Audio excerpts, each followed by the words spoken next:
worst possible thing you could say when you walk into a car dealership. I spent 5 years with Mercedes-Benz, 5 with General Motors, and the worst thing a person could say when they walk in is, if you could just get me to this payment, we got a deal.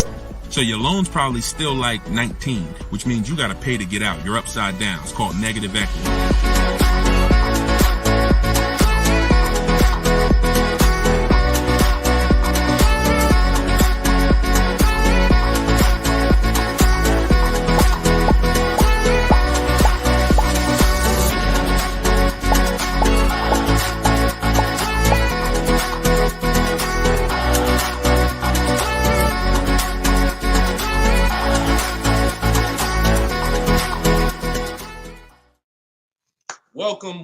Welcome to episode 4 of Car Shopping Questions and Answers. We are live on 4 platforms: Instagram, YouTube, TikTok, and Facebook.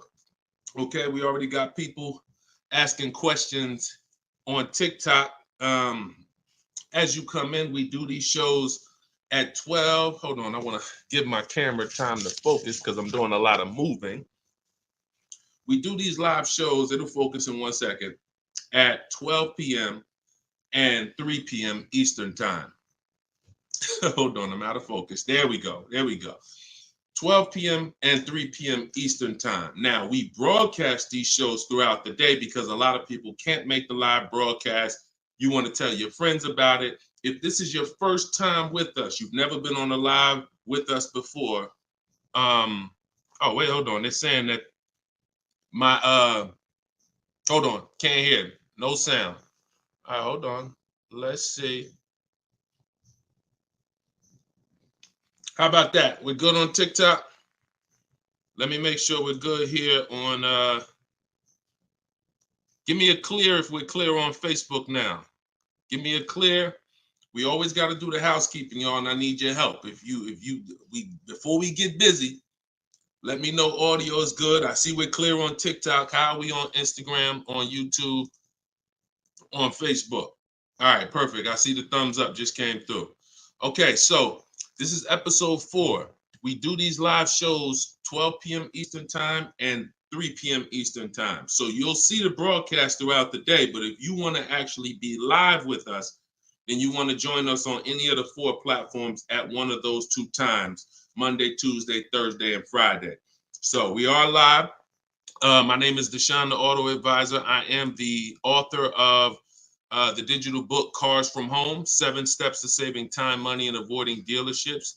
You can get your copy for 75% off during the show over the next 30 minutes in my TikTok bio, in my Instagram bio, or I'm going to put the banner up here. You can go to deshonesbook.com. We have a link in the comment. We have a comment link in the comment section. So I want you to start typing your questions. We get very, very busy. Have your notes ready. Be ready to unlearn what you've learned about cars, because we get below market deals, and that should be your only mission when you are car shopping, is to get below market deals. All right. Now, one thing that I want to discuss. Okay, matter of fact, let's go. Go ahead, throw that up. Let's go to Frankie's question.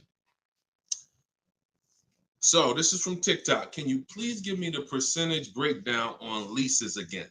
Okay. The 1% rule has been around since probably before I ever even got into the car business. The 1% rule says that if your lease payment is 1% of the MSRP, or less, you stole a car. No down payment. So I had a 2018 Jeep Grand Cherokee. It was a $35,000 vehicle. My lease payment was $330 a month. That was under 1%. That's how we indicate that. Now, how we're doing the math is we are taking the MSRP, taking the monthly payment rather, and dividing it into the MSRP. For example, $330, which was my payment, into the MSRP, which was $35,000, and then that gives us 0.009%. 0.009%. Good afternoon, Vivian. Good to see you. So That's how you do it. Now you can multiply by 100 if you want to really get the percentage. You multiply by 100 and you'll see 0.94%. So that has been around for a long time. Shout out to the sharers. I see you, Frankie. Thanks for sharing.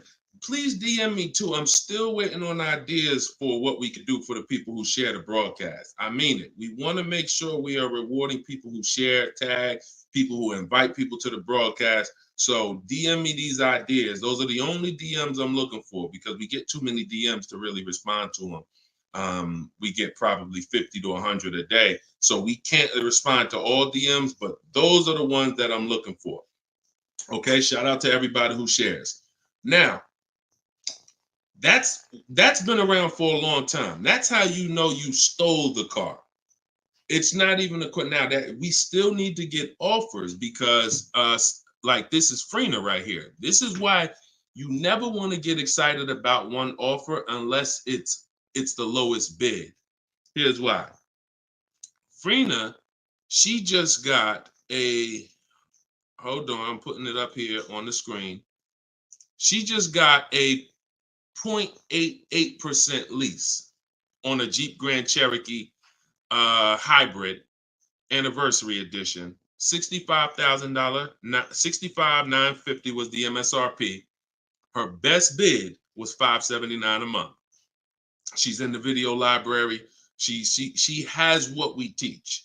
Getting bids. See, so sometimes you could look and be like, oh, this offer looks really, really good. Should I take it? Not if it's not the lowest bid. It must be the lowest out of at least 5 offers. Because what I always tell you is 80% of dealers are overpriced. They're going to overcharge. So that's how you know if you won.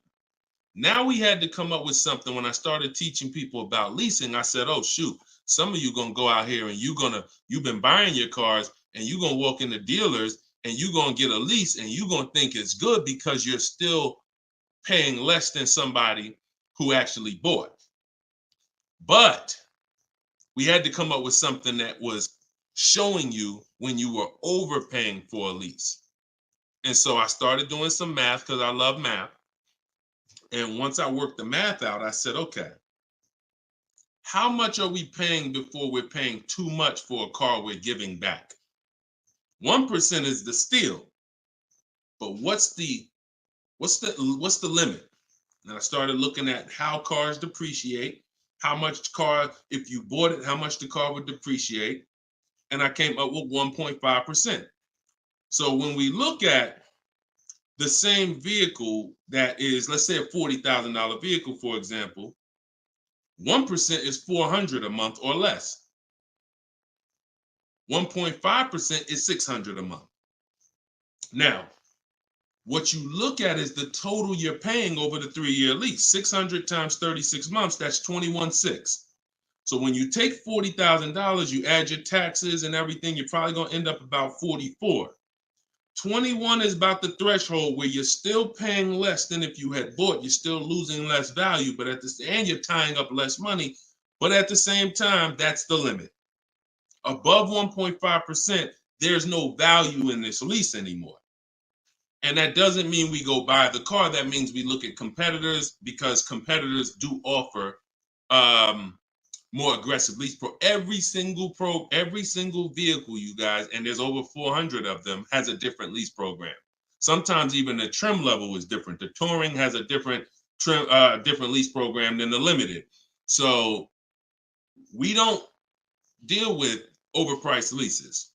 And so that's why I created the 1.5% rule. That's how it became to be, based on the fact that I knew a lot of people, as they unlearned that bad advice about leasing, as I taught it and as they heard it from other people, they were going to go and get leases. And it's important that you know when there's no value in a lease and you shouldn't be accepting a lease. And that doesn't mean, and look, let me be very clear. That does not mean, that's why I explained the first part of this question, of this answer. You don't walk into a dealer and say, hey, I'm trying to get under 1.5. You don't walk into a dealer and get a lease quote and then you say, hey, well, look, I got to be under 1.5%. No, you're doing this wrong. Again, my mindset and what I'm trying to get you to use is Cars from Home, where you should be, the only reason you should be in a dealership is to test drive cars. if you're buying new cars or leasing. Test drive, you're in and out of there in 20 minutes. The next time you're back in a dealer is another 30 minutes to pick up your car if they don't deliver. That is the only reason. We never talk numbers in a dealership for a new car or a lease. Are we clear on that? These are rules where it's like, if you want to use what I teach, and I want you to use it so that you can get the results that Frina got, that Danielle got, that we've worked with over 8,000 people in the last since 2021. I want you getting those results. And in order to get them, you got to know what the boundaries are. Deshone says we never talk numbers in the dealership because you have no leverage there. Your leverage is at home, in control, communicating with multiple dealers, and where you can't get emotional. Okay? Clear? So that's the 1% rule, and that's the 1.5% rule, Frankie. Great question. Okay, shoot the next one in, Dolan. Great question. All right, this is Tony on Facebook. And remember, look, y'all, we are live right now. So some of you have seen the rebroadcast, and you're like, Deshone, okay, this is 3 p.m., 12 p.m., we're live.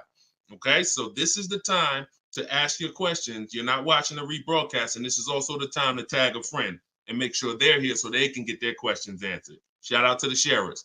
And could y'all keep tapping the screen on TikTok and running those likes up? This gets TikTok's attention and gets more people over here because we got to do this together. All right, Tony from Facebook says, hi, my lease is up in a month. I wrote to get 3 quotes from dealers. I only got 1. That's normal.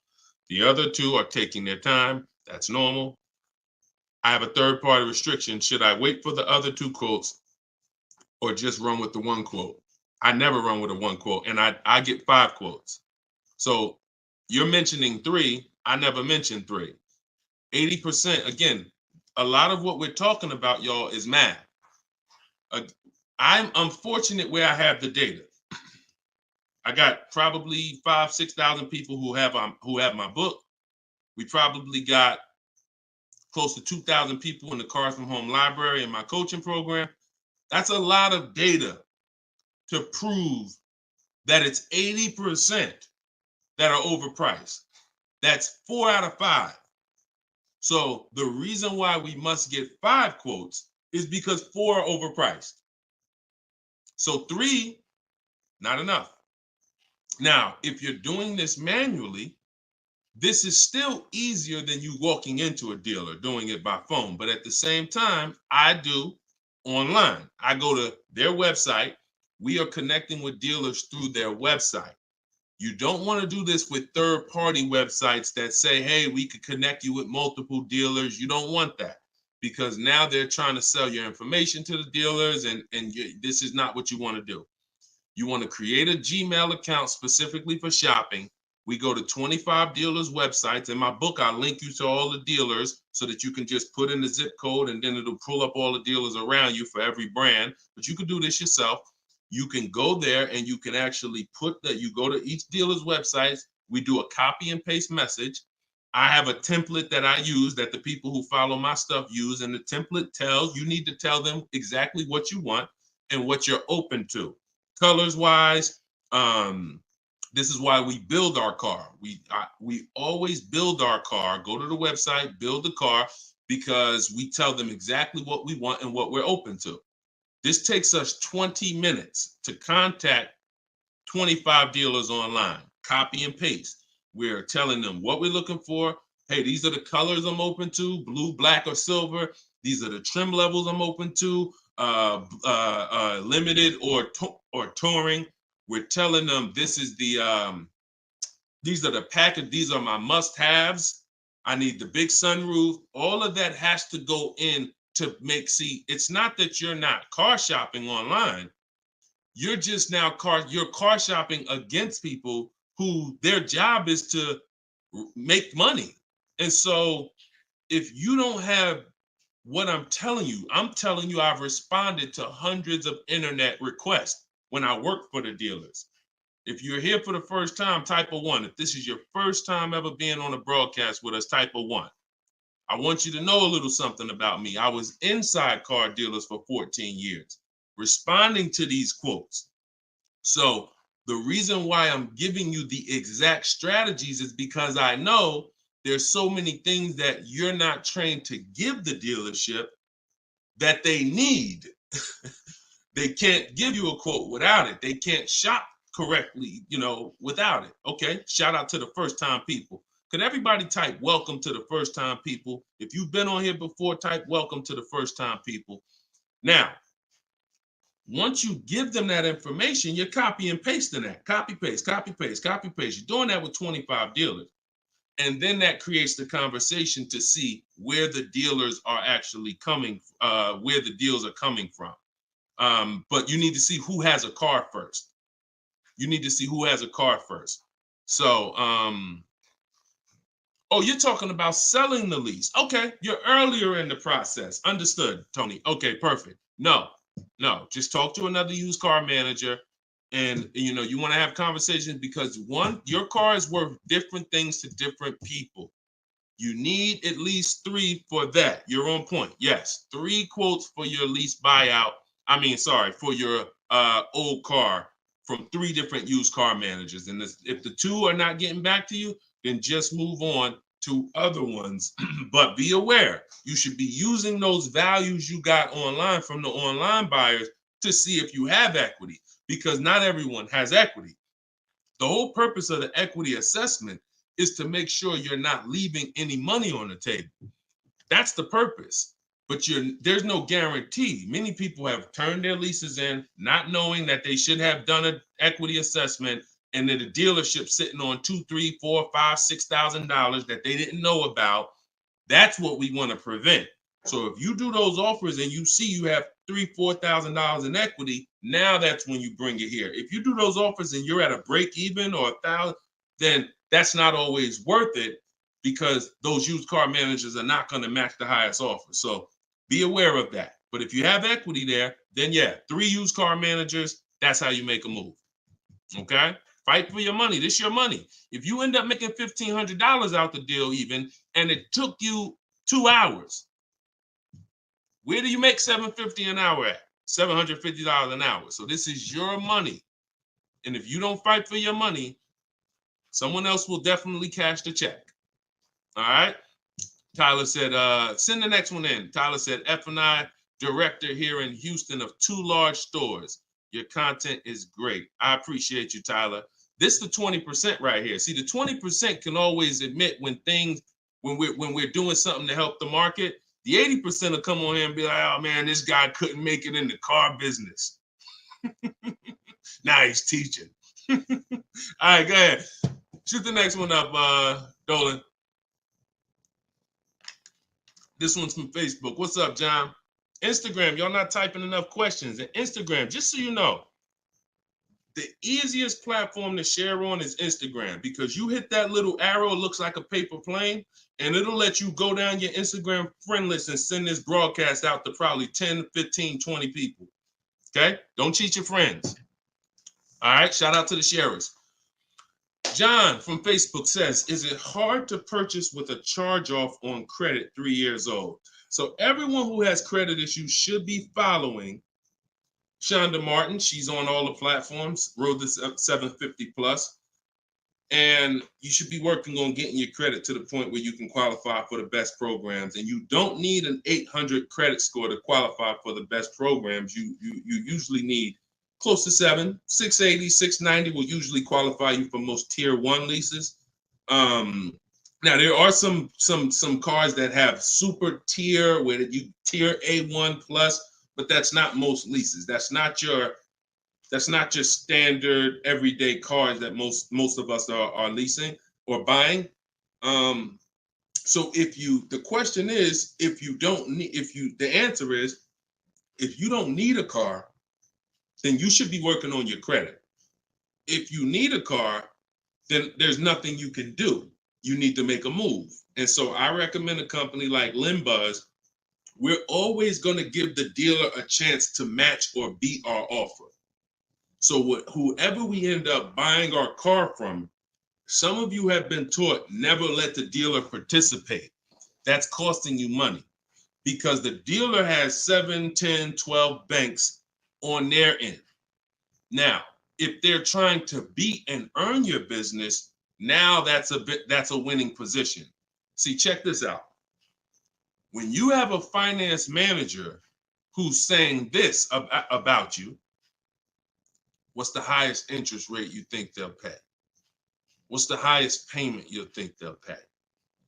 That's a bad position to be in. That only happens when you have no leverage, you haven't shopped, you haven't come in with an offer, and now they're trying to see the highest interest rate that you'll pay. We're not doing that. You're doing it our way, which is we're going to have we don't let anyone touch our credit until after we find our car. Now, once we find our car, get our best deal through a bidding system, now we're going to take that purchase agreement, that's a receipt. Yep, I see the questions coming in on Instagram. We got you. Hold on, Atlantis. Once you see the long form receipt, now you take this home, and this is when you're going to contact your bank, your credit union, the online lenders. You're going to go online lenders, online banks, online credit unions. You're going to let all these people have a shot at your business. If you do this within a small window of time, if you do it my way, it only take you 2 days. This is going to weigh on your score the same as one hard inquiry, because this is something called rate shopping. This is not going from dealer to dealer, getting turned down or putting in applications and nothing like that. This is how you rate shop correctly. I call this the bank bidding war. When you get my book, I also send you the bank bidding war blueprint. It's going to be going into my book, but I need about another month to be able to combine it. But I send you the bank bidding war blueprint. Now, the bank bidding war is 3 rounds.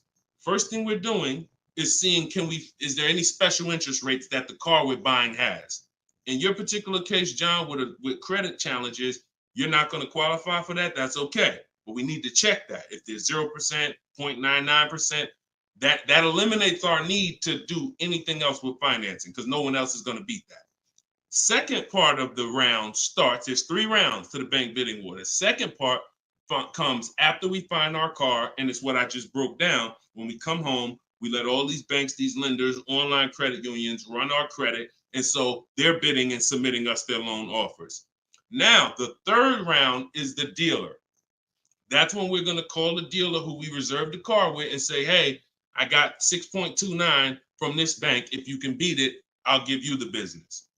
Now, this is the big difference, you guys. When you have a finance manager who's trying to beat your offer, who's calling their banks and saying, hey, I need to get 5 point something because this person already has 6.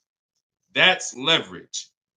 When you start bidding, like I'm teaching you, like what's in my book, like what's in everything we do, in my videos, everything's a bid. You have the leverage. And there's no way for you to overpay when you are getting bids. So that finance manager calls you back, it's only going to be 1 or 2 answers. Hey, Stuart, man, listen, I tried my best, man. I reached out to every bank I got. No, I can't beat that rate, man. I appreciate the opportunity, but you can go with your own financing. In which case, you guarantee you got the best loan. Second thing is, hey, you know what? You had a good rate, man, but I got somebody to beat it. So we can do it right here for you. Perfect. In which case, you guarantee you got the best loan. See, you don't have enough people competing for your business. That's where your buyer's remorse is coming from. That's where your lack of confidence is coming from. That's why you're driving off from a dealer saying, hey, you think we could have got more money? You think we could have got another $1,000 off?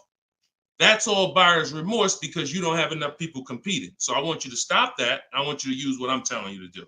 All of this is in my book for those of you who like Deshone. I don't even want to remember all of this. It's all in my book, Cars from Home, 7 Steps to Saving Time, Money, and Avoiding Dealerships. This is what I've been teaching for 3 years. And this is what I've been doing since 2015 myself personally.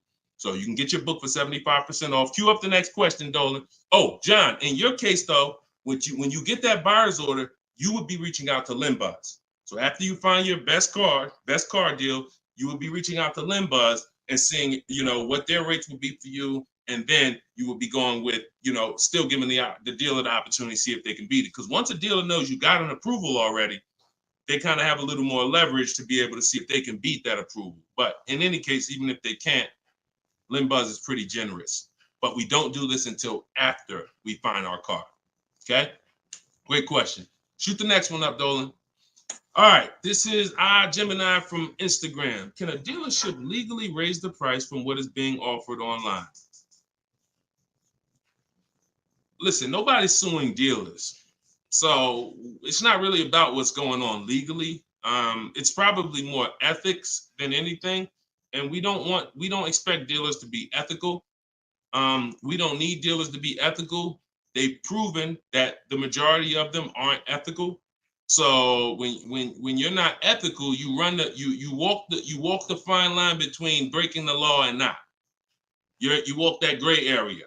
You know, yeah, I overcharged you. I know you could have paid less, but I know, yeah, whatever. But I know I could have sold you the car for less. But I'm gonna tell you that this is the best. Like, all of this stuff is unethical, but it's legal. So when it comes to what we're doing, our job is to protect ourselves.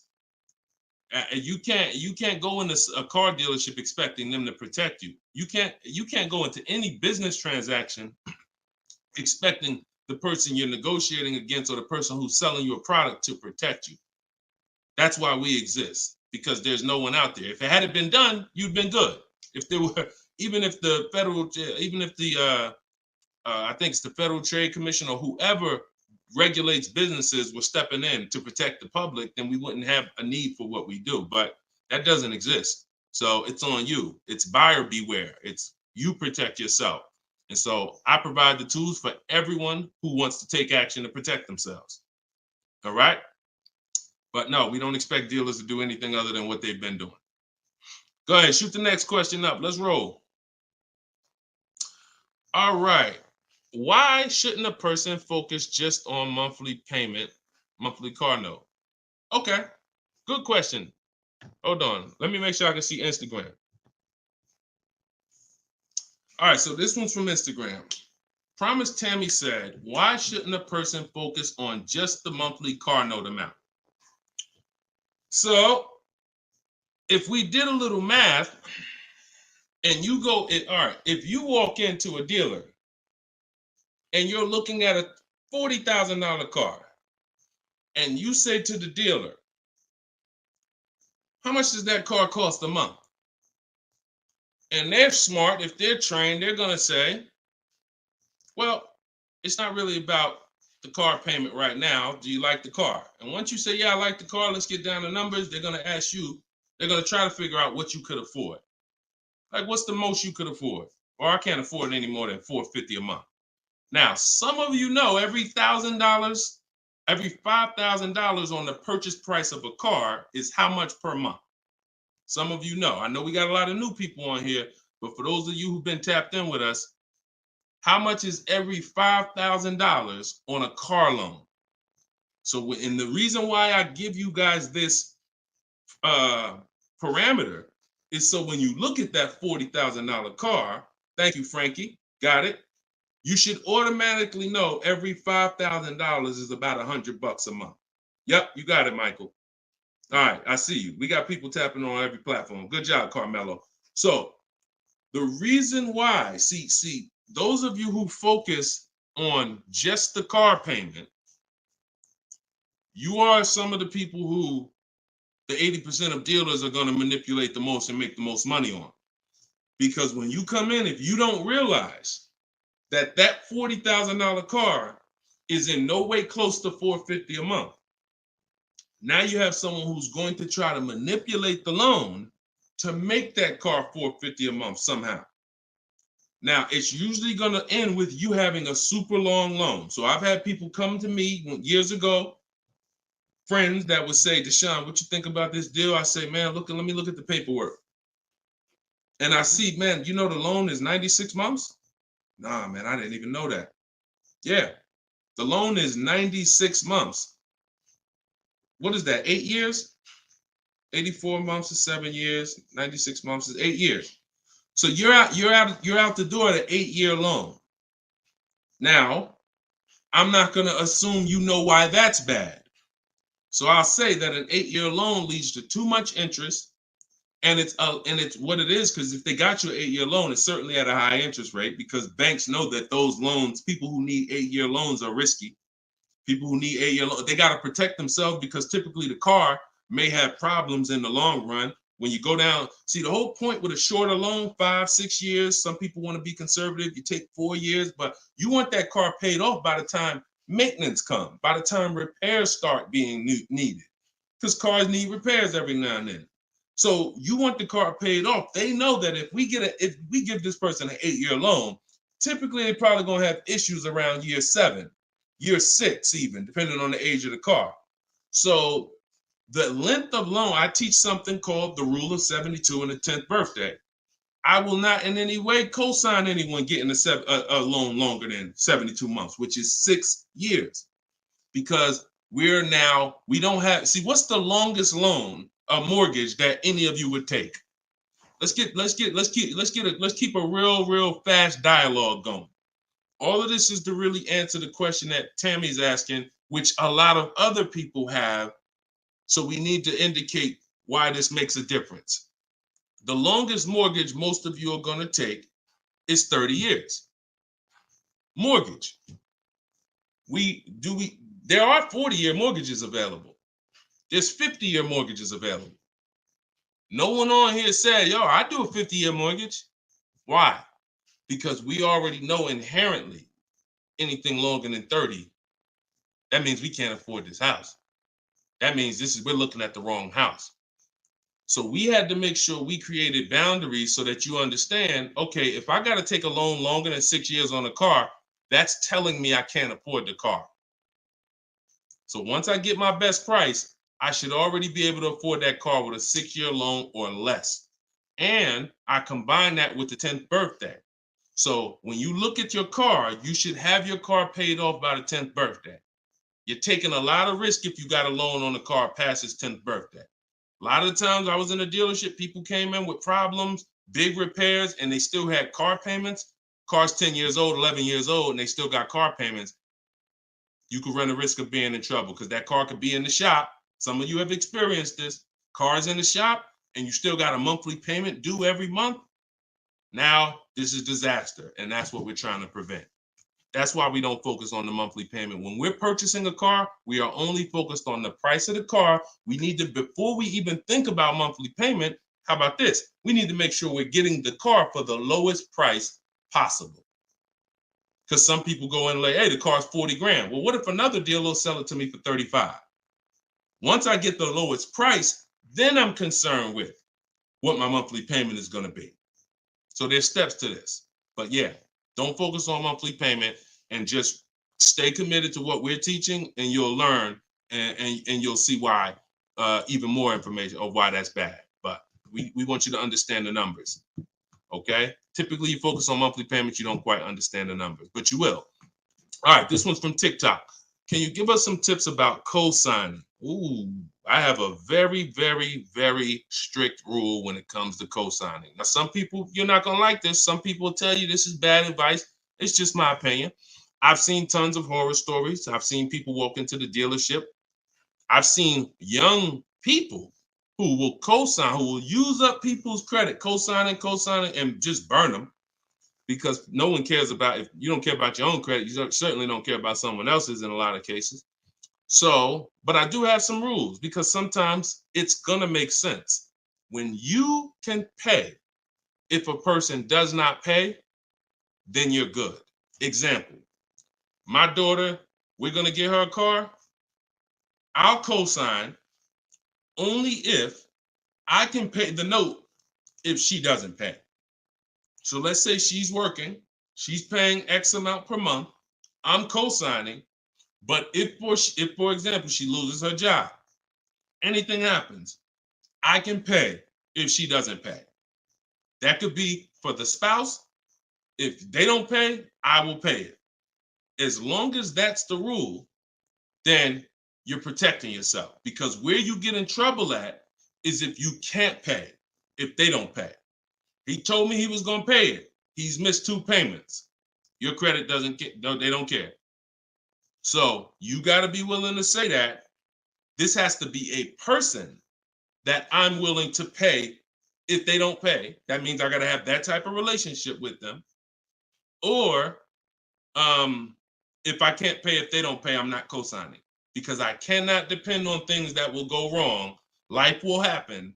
And then I'm sitting out here and my credit was 700, 750, 800. Now it's 620 because they missed 3 payments and I'm struggling to get this car back from them. Okay? Those are my hard rules on co-signing. I don't deviate from them. And those are typically rules that if you follow them, you're going to be safe. Okay? All right. Shoot the next question up, Dolan. Diana said, my brother asked me to co-sign. I told him, hell no. Listen, that's it. Listen, people will ask you to co-sign quick as, listen, people will ask you to co-sign like they just asking to borrow sugar. Hey man, can you co-sign this loan for me? No, listen. It takes a while to build up great credit, and it takes seconds to destroy it. Nicole from Facebook said, are you able to negotiate third-party restrictions in a new lease? So these are two separate things. The third-party restriction is the selling of the old car, not the new lease. We're not mixing these two. So we're the people who work with me, you're selling your old car independent of the new deal. The new lease is its own transaction. We split everything we do into separate transactions. See, the car business has taught the public to give them up to 3 transactions. Buying a car from them is one transaction. Getting a loan from them is a second transaction. Letting them buy your old car, which you call trade. We don't use that word. That's 3 transactions. There's money in each transaction.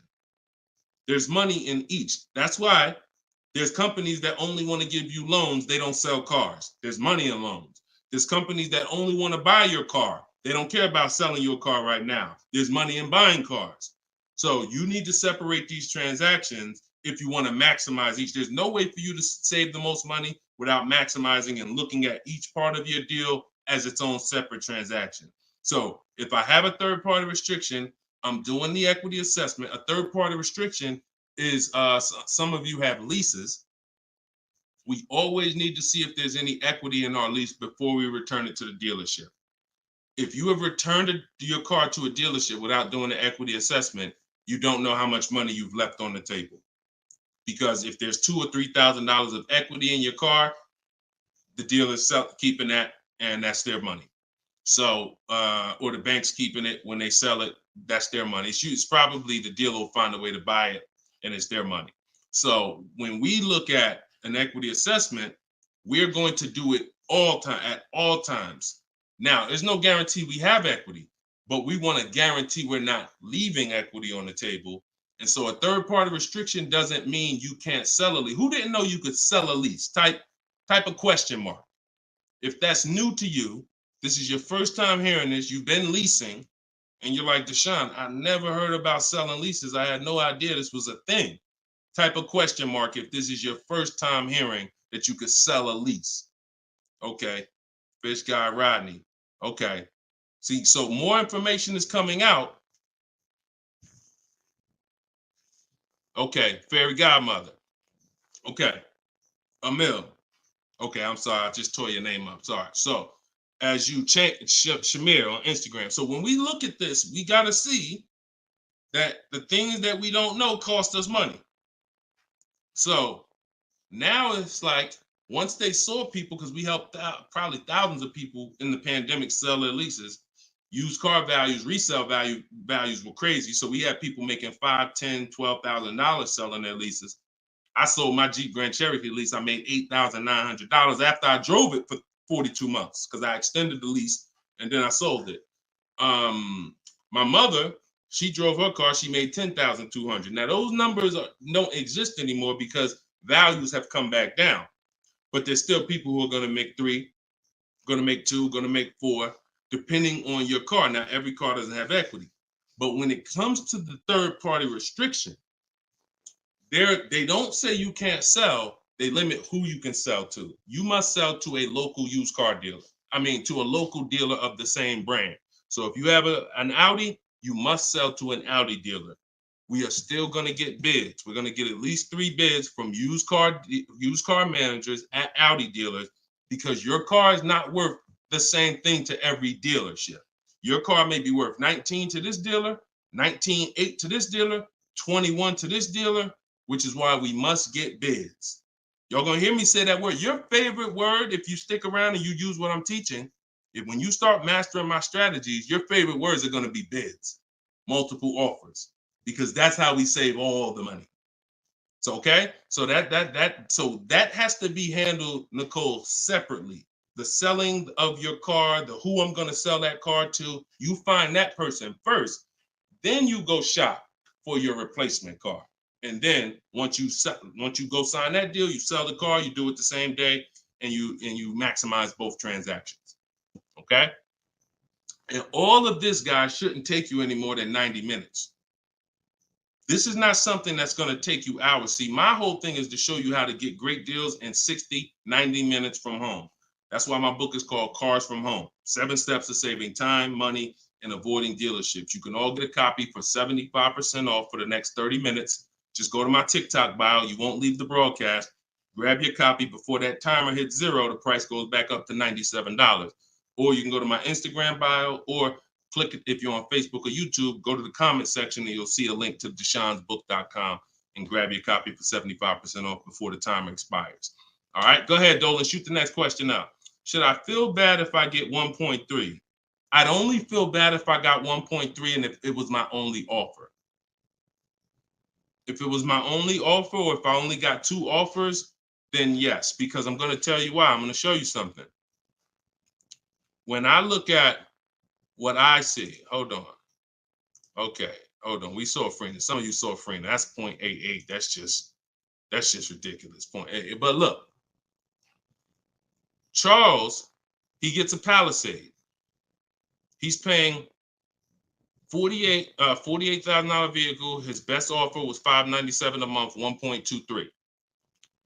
Now, look at and sometimes people who are getting phenomenal, who are looking at cars that are super, super popular, they'll go a little further, and he reached out to 35 dealers. Now, I want you to pay attention. Some of you, the average person, only shops 2 dealers. My strategy is I teach 25 to 5. But once you see my copy and paste system, which is in my book, I have a copy and paste system where we're on their website. You'll see that I could talk to another 10 dealers. It only take me 10 minutes to open up contact with another 10 dealers. We always use a separate email. Do not contact dealers from your personal email. I'm warning y'all. It's not going to work. You're trying to go through your work email, and then you got your personal stuff, and then you're seeing the car dealers.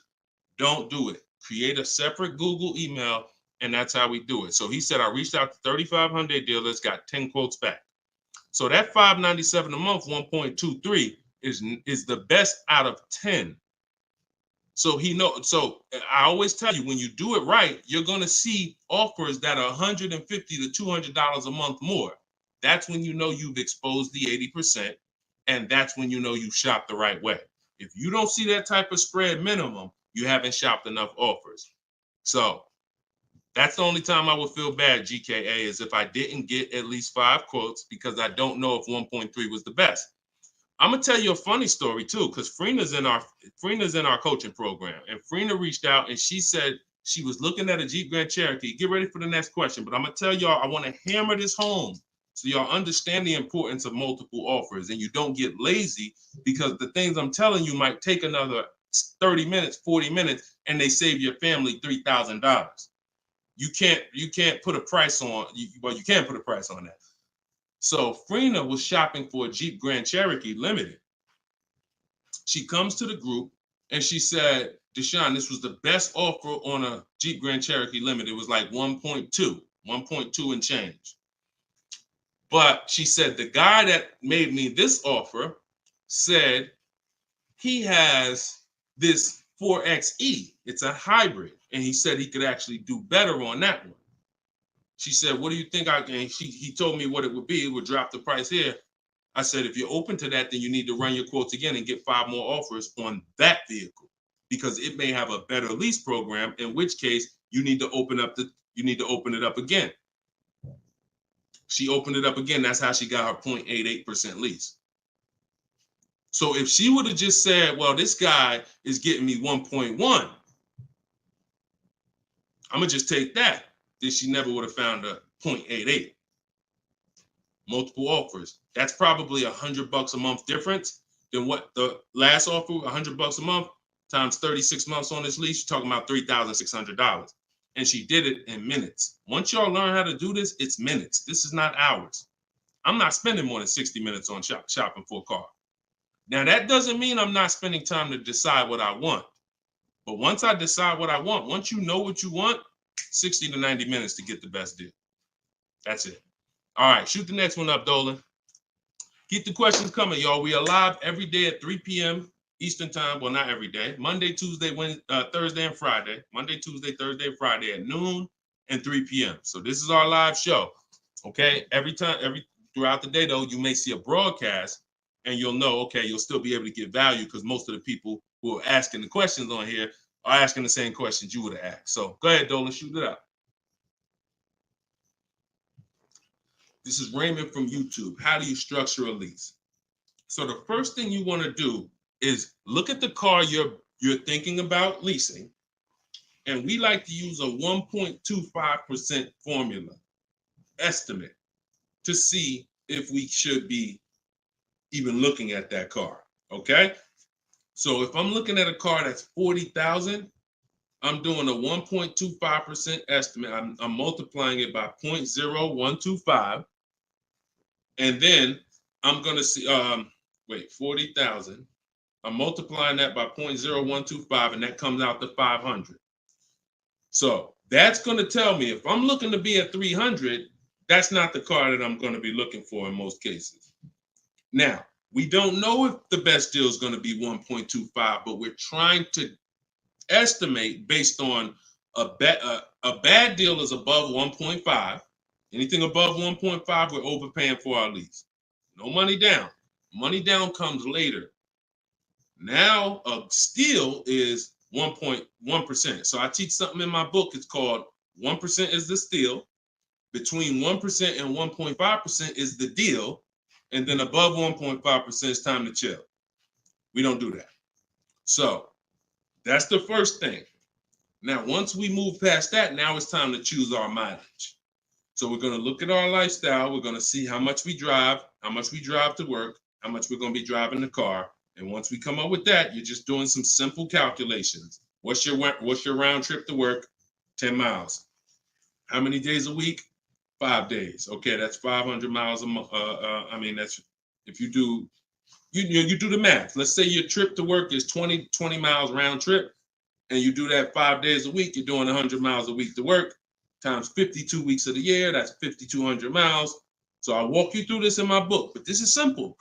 5,200 miles, and then you say, okay, well, I like to do a little leisure. I like to take a little trip down here. I go fishing, 1,000 miles away, blah, blah, blah, blah. So you're calculating what you're going to do. The easiest way to do it is to look at your old car and see what you've done. But if you don't have an old car, this is how you calculate it. You come up with, all right, I only need about 9,000 miles a year. Perfect. All of our leases, we shop our offers with 12,000 miles a year. That's your average miles. That's what we want to base our formula from.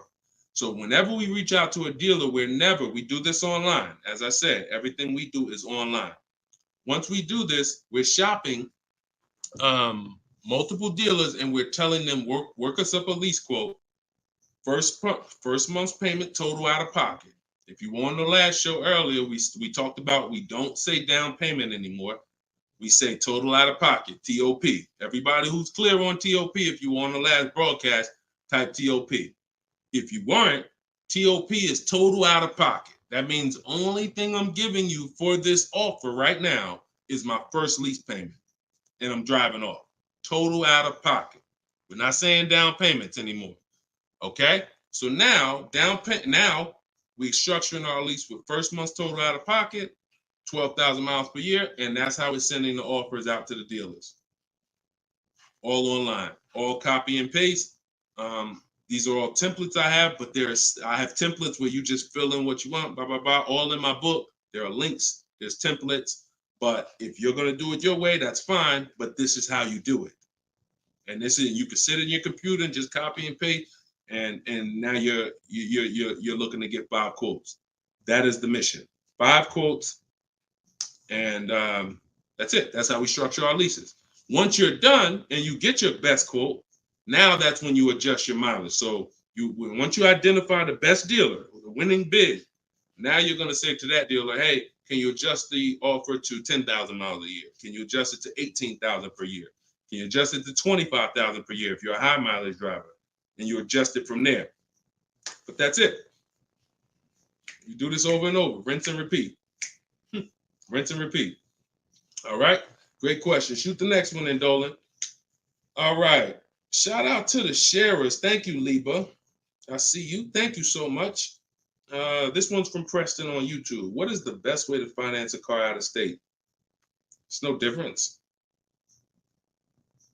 It's really no difference. We're going to find the car. We're going to get the buyer's order. We're going to have them. Now, the thing about a used car, if it's a used car, we got to test drive the car. So what you may want to do is if you're picking up a car out of state, you may want to go there, lock up the car, grab a cheap hotel for the night, stay there, because you don't want to eliminate the bidding process. The bidding process is your bank, your credit union, online banks bidding, and then dealers bidding. The dealer who you get the car from, they're bidding against that. Some of you don't really understand how much money is in finance. On a $40,000 loan, 2 points on an interest rate could literally be $2,500. So we got to understand there's a lot of money in loans. So if I'm driving to pick up a car out of state, what I'm typically going to do is go test drive that car. If I like it, I'm locking it up with a deposit. I'm taking that buyer's order. I'm gonna go back, depending on how far it is. If it's 3 hours away, I'm probably not gonna drive home and then come back. Depends on you. I'll probably just post up in a hotel. Go do my financing online.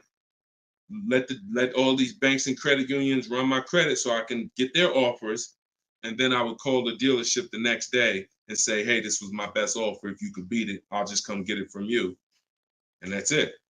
I'll spend $50, $60, $100 on a hotel to save $3,000, $2,000 on interest on my interest rate. But everything else is the same.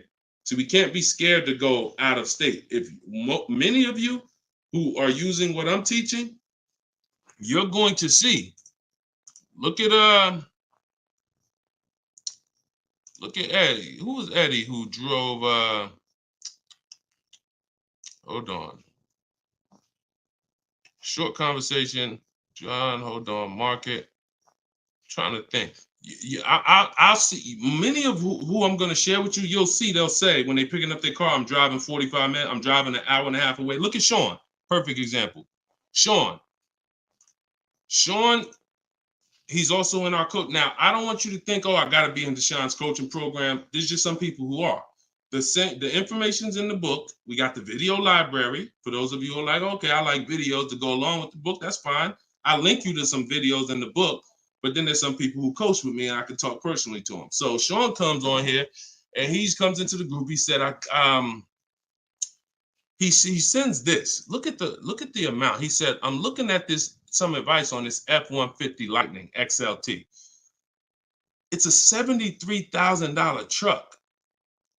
The dealer discounted it $4,900 and then revealed that there was a $15,500 rebate. His total savings is over $20,000 off this truck. So I'm like, all right. Now me, being who I am, I don't know if that's the best. 2015, I sold 2 Maybachs. They had $20,000 rebates on it. So we don't know if this is the best. I haven't seen, this is what I said to him. I haven't seen the other offers yet, but I'm assuming you got at least 5. You're saving over $20,000 on this with this discount and rebate, but the only way to know is to compare to the other offers. See, I'm not going to get excited about this deal until he tells me what I'm about to read to you. That's when we get excited. He said, guess I could have put a little more info on here. Yes, I got about 15 quotes. You see the difference? This is what I want you to get. BK Dollar, this is what I want you to get. Liba, this is what I want you to get. Everybody watching, the money is in multiple offers.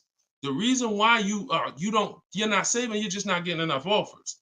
So he says, I ended up expanding my search to 150 miles outside my area to find this deal. He said, I couldn't find, watch this, I couldn't find anything under MSRP in that first search. So think about how I'm telling you, the local dealers know when they see your zip code, they know, okay, some of them, all right, we don't have to do too aggressive. But those dealers that are an hour and a half away, when they see your inquiry, they're like, oh, listen, this is a person we never would have saw before. What is it going to hurt us to blow this truck out? And we take a deal from one of our competitors' markets. We love to see our license plate frame over in their market. That's how we win. So he ends up saving over $20,000, and he doesn't mind driving 150 miles to go get that truck. Why? Because every mile he drives is dollars he's picking up. We clear on that? We clear? If you're clear on the importance of multiple offers, type clear. All right, shoot the next one up, Dolan.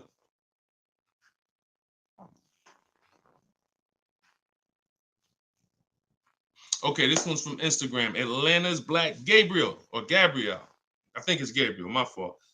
So, in the market for a new Chevy or used Chevy Malibu, what's the best route, leasing or financing?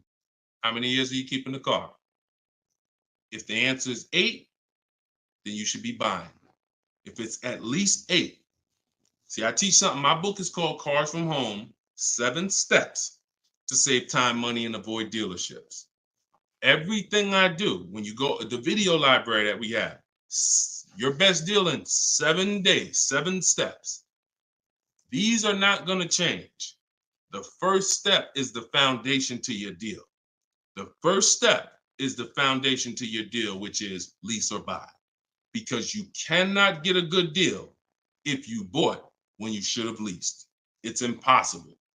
Because the amount of money you're going to pay on the purchase is going to be too much if you buy brand new. And if you buy pre-owned, it's going to be about the same amount you'll pay. So when you buy, if you're not keeping your car 8 years and you buy a used car, 3-4 years old, and then you trade it in 5 or 6 years, you're going to pay the same amount or even a little more than someone who got a great lease deal and drove brand new vehicles. So it's all about how many years you're keeping the car. If you're keeping the car, if you're like Deshone, there's no way I'm keeping the car 8 years. That's not my style. Then you should be shopping from this day forward for aggressive lease deals. Now, once you find a car that you love, or if your spouse says, you know what, I don't switch cars like that. I keep a car 8, 10, 12 years. Then we purchase for them. We're going to purchase. But for those who are not keeping their cars 8 years, you are losing thousands and thousands and thousands of dollars not leasing cars. Thousands, thousands and thousands and thousands and thousands. All right? That's the 8-year rule. It's the most important question. It's the first thing you ask when you are car shopping and you're ready to car shop. How many years am I keeping this car? 8 or less, we lease. Less than 8, we lease. More than 8, we buy. That's how we avoid the depreciation. So go ahead. It's a hard rule. You want a follow-up question to that, or anybody want to? Because I know some of you are like, Deshone, I was taught never lease. Whatever. You want to follow up to that question? That's perfectly fine. But that's the rule. And it's the rule based on money. I've seen thousands of scenarios, and I spend years and all my time shouting from the hills so people could understand how much money they're losing by not getting good lease deals or not leasing at all. Okay, go ahead, shoot the next one up, Dolan. Okay, this one's from TikTok. All right, Peyton. Do dealerships finance used cars too? Yeah, sure. Absolutely. But we don't finance, dealers are our last offer for financing, never our first. So what you should do is you should go watch the replay from earlier, episode 3. This is episode 4 of Car Shopping Questions and Answers. We do these lives Monday, Tuesday, Thursday, and Friday, 12 p.m. Eastern time and 3 p.m. Eastern time. For those of you who are like, because I want you to be able to tell your friends. Today, some of you are going to run into people who are car shopping. You need to be telling them, hey, you got to check this guy, Deshone the Auto Advisor. He does this show, live show, 12 o'clock, 3 o'clock, Monday, Tuesday, Thursday, and Friday. But you want to watch episode 3 where we went into detail about how we don't finance. In fact, early, I think we talked about it early on this episode. Your financing should be independent from the dealer. The dealer should be your last offer for financing. Because what you're asking for, that's 2 transactions. You're giving them 2 transactions of business. You're giving them the purchase of a car, and then you're giving them the selling you of your loan. So what we do is we separate these transactions and we get bids for each. So the only way I'm dealing with a dealer, the only way you're going to be dealing with a dealer is if they've won the bid, which means if I'm looking for a used car, you won the bid out of all the used cars. Like, all right, give you an example. This is Vincent. Vincent got a 3-year-old Lincoln Corsair, premium trim level, under 45,000 miles, clean Carfax, inspection, all from the comfort of home. I'm reading what he put in our group. He was targeting to find a discount of 30 to 35% from the MSRP. This is something that no one is teaching you guys about what you need when you're purchasing a used car. If you're going to be purchasing a used car in the future or your next car, or if you bought a used car in the past, type the letter U.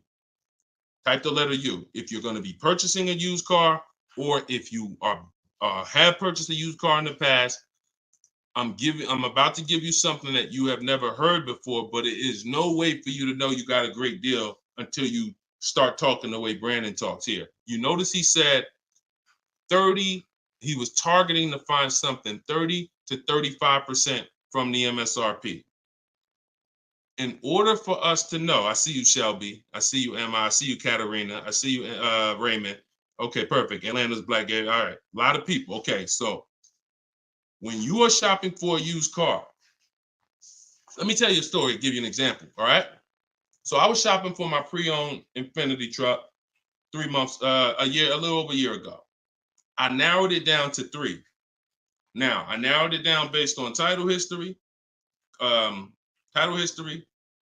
service records, accident history. We talked about this in the last episode, episode 4. Title history, service record, episode 3 rather.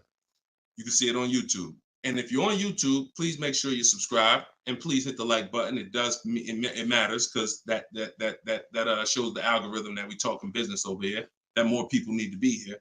So when I narrowed this down now I get to I think I narrowed it down to my top 4. They were all white. They were all within 30, they're all within $1,500 of each other. Now, here's the problem. This is where it gets complex for you. Because I'm looking at one that they're asking 30,000 and change, one they're asking 31,000, one they're asking 31,800. You know, they're all within $1,500, $2,000 of each other. Similar miles. On the outside, they all look similar. Without knowing, I created something called the true value percentage. What is the true value percentage? It's not what the website says is a good deal. It's the percentage off of what the vehicle was when it was brand new. So I pulled the window sticker for each of these vehicles.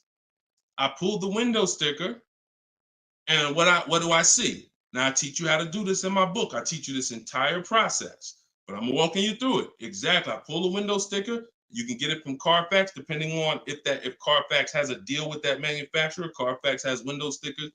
Now, what do I see? One car is 46,000 when it was brand new. Now they're asking 31 and change. Okay. One car is 48 when it was brand new. They're asking 31 and change. One car was 52 and one car was 54.5. That's the one I got. So you see how in one instance we were confused. You would be confused. You sitting here like, yeah, Deshone, that's hard because they all look the same. They all similar price. How do we know? Once we find out the original MSRP, not only do we find out what the original equipment is that's in the vehicle, which is helpful. I wanted to know this is an Edition 30, got all these special features. That's helpful to know too. But more important than that even is to know that that car was a $54,500 car that they were asking $31,800 for, which means I got a 42% discount. That is something we created called the true value percentage. And that's how we make sure we choose the right used car when we're ready to pick the final one.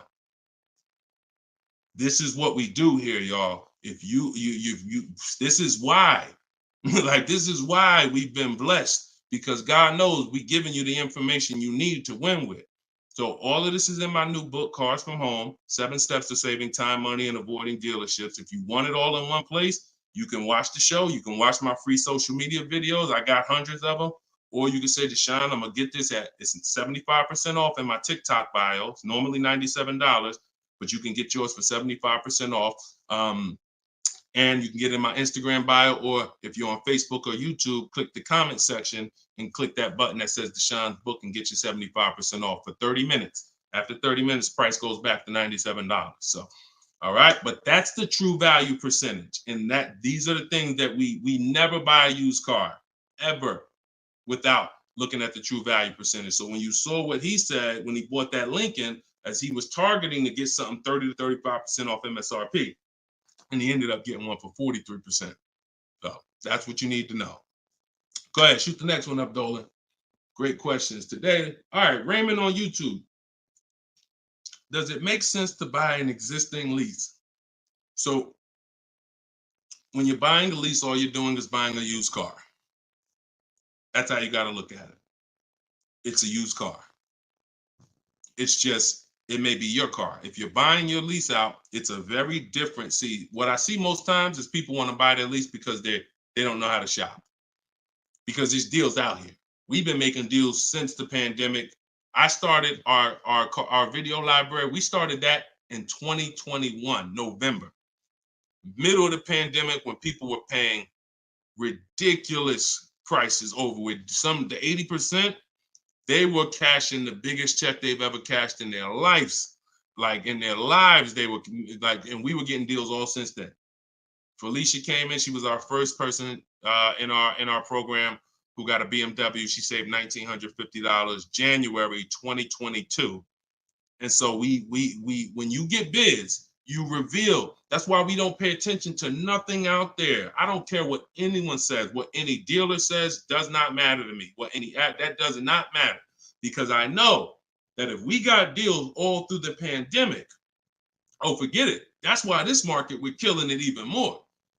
So, you know, if you're buying your lease because you're keeping it another 8 years, you say, man, Deshone, I used to lease, but you know what? I really want to buy something that I could keep for 8, 9, 10 years. Then sure, buy the lease. But if you're not doing that, then you're moving from a lease mindset, which is I'm driving great cars, brand new cars, always under warranty in most cases, latest and greatest features, low payments, pennies on a dollar compared to people buying. That's a whole value system. That's mindset right there. These are the people who are shopping for a lease. These are the benefits of leasing.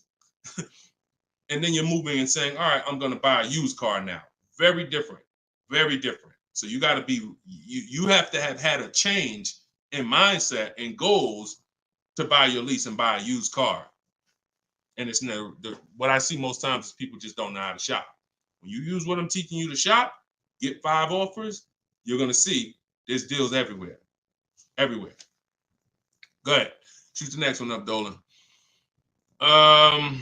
You can't pay me to negotiate your lease, because I do this in 90 minutes and I'm teaching you to fish. You know, I've had people who used to buy cars from me. Hold on, keep that question up from Nicole, but I saw this person on TikTok.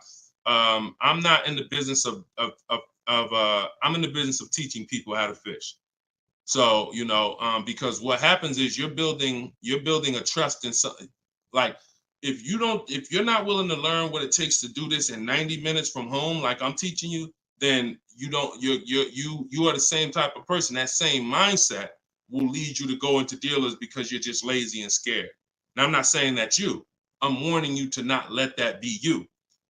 I'm warning you you can't pay me enough. I'm not in that business. I'm in the business of helping people all around the country. It don't matter what you pay. Of course I don't think you would ever even ask me to work for free. I'm telling you though, that's not the business I'm in, because we can help thousands of people all around the country. But you're not realizing that your transaction is a 5-figure transaction. There's nothing else in this world that you're going to give that type of control. If you were going to start a business and it was going to take a $30,000 decision, $30,000 of your money, would you ever be looking and saying, oh, could you do this for me?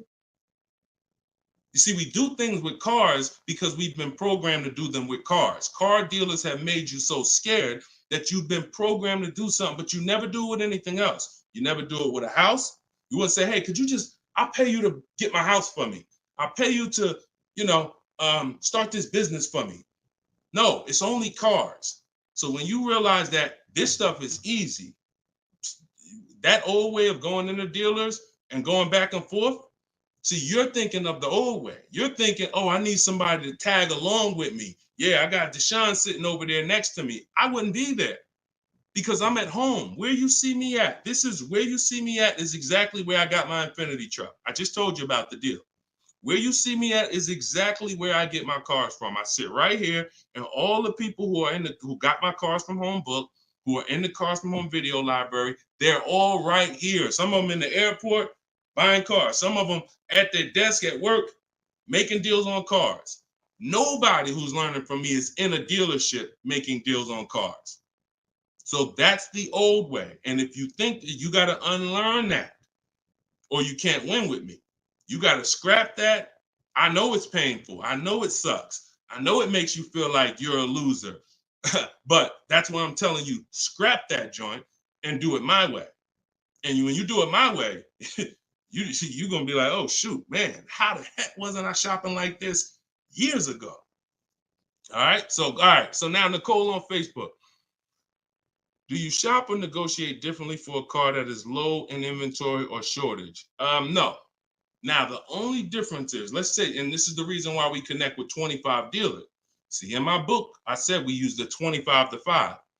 We got to connect with 25 dealers. This takes us 20 minutes because we're using a copy and paste system. So if you're going to all of these Chevrolet websites and copy and pasting in their contact box, copy and paste, copy and paste, copy and paste. Now, what you're doing is you're shopping out of all those dealers' inventories. So if you only do this with 4 dealers, then you only see one dealer who has a car. And they're like, oh, well, we it doesn't seem like it's a lot of these cars out here. That's why we're connecting with 25. You saw Sean, he connected with 35. And so when we connect with these dealers, we're not just doing it to get bids. That's one reason. But we also know out of all these 25 dealers, probably 10 of them have a car that matches what I would want. And then I'm going to get 5 to 7 offers. So now let's just say we're at a mid period where the 2024s are sold out and the 2025 hasn't come in yet. Now what's going to happen is all of those dealers out of the 25, maybe 2 of them have a car, and they're going to tell you, you know what, you really need to order it. That's not because it's a low inventory. That's because you're usually in between model years, and the old one has sold out, and the new ones they're waiting for it to come in. But it doesn't change the way we shop. And sometimes we will order. If I'm purchasing, I'm more likely to order because I'll get bids, and then I'll take the car. But if I'm leasing, we're less likely to order because we don't know what the lease program is going to be. See, I could get a dealer that discounts the car for me $3,000. We had a person in our group, and they were getting a new BMW X4, the X4M, like the performance edition. We had a dealer, their best bid, the dealer was taking off $3,000 off MSRP. So, but the lease program is what we didn't know. And once the car came and they put the lease program on it, we saw that it was over 1.5%. So even at that discount, wow, we saved $3,000. Now, if she was purchasing it, that's a win. $3,000 off, beat everybody else. So I don't mind ordering if I'm purchasing. But on a lease, I'm less likely to order because I don't know what the lease program is going to be until the car gets here. Okay, but yeah, that the process doesn't change. It just we have little caveats based on on low inventory. Okay, process is the same. Nothing changes our 7-step process. Nothing. All right, go ahead, Dolan. Shoot the next one up. All right, great questions today. We got Jermaine, Facebook. So how do you transition out of a finance into a lease? Instagram, y'all not asking a lot of questions. All right, hold on. Get Blooming chosen one. All right, hold on. All right, Jermaine from Facebook says, how do you transition out of a finance to a lease? All right, perfect. So now what I like about this question, Jermaine, is you've already answered the most important question, which is how many years am I keeping the next car? That's step one in our 7-step system. You've already answered that because you've determined I should be leasing. Now the next step is equity assessment. Equity assessment. Call the bank. You don't have to worry about third-party restrictions or nothing because you're not leasing. I mean, you're not coming out of a lease, rather. So you're going to call your bank, get your payoff. You're going to take 20 minutes, go on CarMax, Driveway, Carvana, Kelly's Blue Book Instant Cash Offer, AutoNation Sell My Car, Car Guru Sell My Car. Get those 6 offers. That's going to tell you if you have equity, break even, or if you have negative equity. That's your next step. Don't do anything else until you do that. Okay? See, we always have to account for our current asset before we start moving forward. What happens if he has $3,000 in equity? That means he has $3,000. He could either apply towards his next deal, or he could put that money in his bank account and, maybe he leases the next car with no money out of pocket. So equity assessment always comes even before we budget, before we plan our mileage, before we do anything. Equity assessment is what we do. All right. All right, shoot that next one up. Shoot that one up from Instagram if you got it, Dolan. It might have took you a minute, but because we got it's comments from everywhere, y'all. No matter. Okay, here we go. For your calculator, why doesn't it negotiate to the lowest offer? My calculator is the best. My calculator is the best thing that exists because it takes all the offers you get. By the way, y'all, what she's talking about. And you got to be specific because I do have multiple calculators that I've created in my book, multiple softwares where you plug in stuff and it spits out so one of the calculators that I have is the counter offer calculator. So we never accept a deal until we send a counter. So what we do is we take the counters.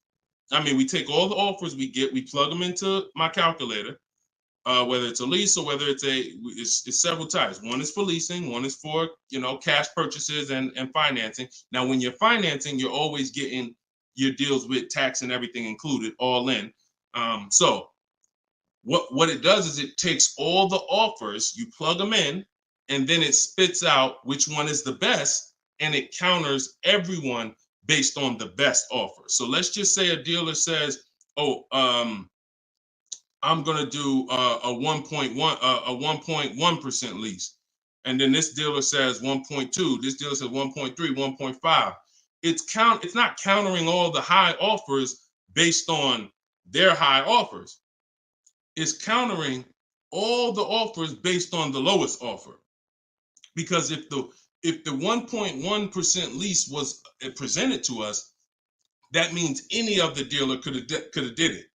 So now we're calling out the 80% and letting them know that if this dealer offered me 1.1%, then you all could have done it too. You're just choosing not to do it, in which case that's what the 80% do. So we counter every single one. We even counter the lowest one. And some people in the group will say, Deshone, man, this dealer is the lowest, man. Should I be countering them for another $50 less? I say you must counter. Because you don't know if there's another $10, $50, $20. If you don't counter until a person tells you there's no more room, even if they're the lowest, that's not the best deal. So sometimes you counter the lowest offer, and the lowest offer will be like, listen, man, I gave you my best shot. I got nothing else. We know they're telling the truth because we got 4 or 5 other offers that are much higher than that. Sometimes they'll be like, listen, I can't do that $50. I'll get you another $10. That's the best I got. We know they're telling the truth because all the other offers are a whole lot higher. So that's the way the counter offer calculator works. It's gold. It's gold. So all right, we had an hour and 19 minutes. We try to keep these broadcasts about an hour and 15. Every now and then we go a little over, but listen, y'all, we are live Monday, Tuesday, Thursday, and Friday, 12 p.m. Mark your calendars, 12 p.m. Eastern time, 3 p.m. Eastern time. I'm hoping to, in the next couple of days, have a link in my bios so that people will be able to actually go to our calendar, put a reminder, but you know it. 12 p.m. Eastern time, 3 p.m. Eastern time, Monday, Tuesday, Thursday, and Friday. And this whole broadcast is sponsored by, if you just jumped on, I'm the creator, I'm the author of the book, the digital book, Cars from Home, 7 Steps to Saving Time, Money, and Avoiding Dealerships. You can get it for 75% off. It's normally $97, but as long as you get there before the timer hits 0, you can get it for $24 in my TikTok bio, in my Instagram bio, or you could go to deshonesbook.com in the comment section on YouTube or Facebook, get your copy for 75% off. I'm also the creator of the Cars from Home video library, and I've coached over probably 1,500 people now since 2021. So we've been doing this. Everything I'm teaching you is proven. And I'm going to tell you, just like I tell my coaching students, when you get my book, see, I don't do questions and answers for my book, y'all. See, there's people who DM me. First of all, I don't even see DMs. The reason why I can't do question and answers because there's no other author that does it. So I make myself available probably more than anybody. But when you buy the book, trust the process. If you don't see me say do it, don't do it. Do everything I say do. I tell everybody, even if they're in my coaching programs, you must trust the process that I'm giving you, and you got to unlearn your old process. Don't even think about your old process. Use my process, and I'll lead you to where you want to be at. Guaranteed. All right, so get your copy. I will see y'all all on the next broadcast. Tell your friends. Welcome to the new followers. Welcome to the new subscribers on YouTube. I appreciate y'all. We'll be back for episode 5. God bless you.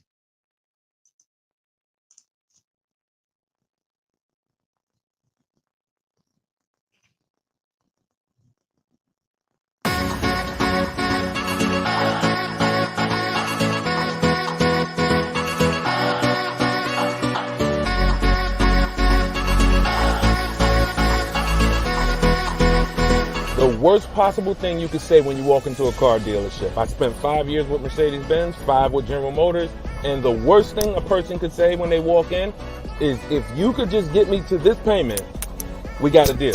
So your loan's probably still like 19, which means you got to pay to get out. You're upside down. It's called negative equity.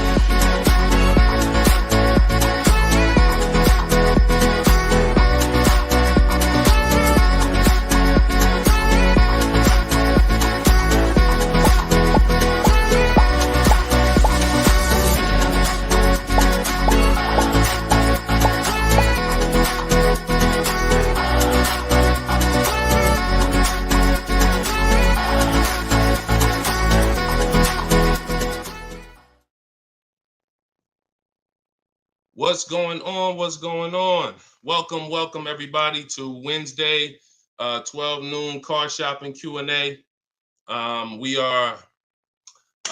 This is episode 5. We do these live shows 12 p.m. We're not going to usually be doing Wednesday, but I said, you know what? Let's throw in a special 12 p.m. Wednesday. So we are actually live. I know some of you may watch the broadcast because we do rebroadcast these lives, but this is actually live, and we're going to be taking questions right now. So as you come in, if you could hit the share button and tag a friend. I'm just getting us up on TikTok right now. I got to make sure I keep people out who are under 18.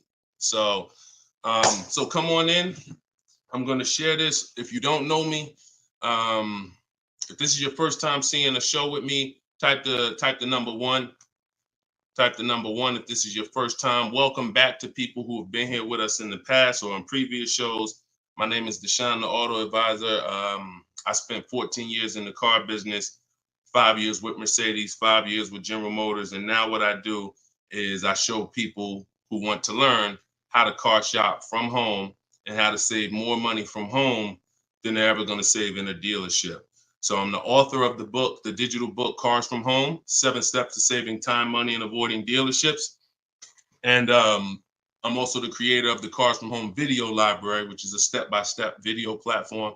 But anyone who's on here for the next 30 minutes, you can get a copy of my new book, Cars from Home, in my TikTok bio at 75% off. It's normally $97, but for 30 minutes, you can get it in my TikTok bio for 75% off, Instagram bio for 75% off. Or you can go to deshonesbook.com in the Facebook comments or in the YouTube comments. But let's get busy. Get your copy for 75% off. Everything I'm going to be talking about on this show, once again, this is live. It's Wednesday. This is a 12 p.m. noon show. So for those of you who may have seen the broadcast, this is actually live, so we can start typing our questions in. And my man Dolan's going to pull those questions in as you guys type them. And we're pulling questions from TikTok. We're pulling questions from Instagram. Shout out to TikTok. Y'all can start typing your car shopping questions, and let's get busy. What's up, Mike? What's up, Fancy Girl? What's going on, Crows fam? I see you back. Good to see you.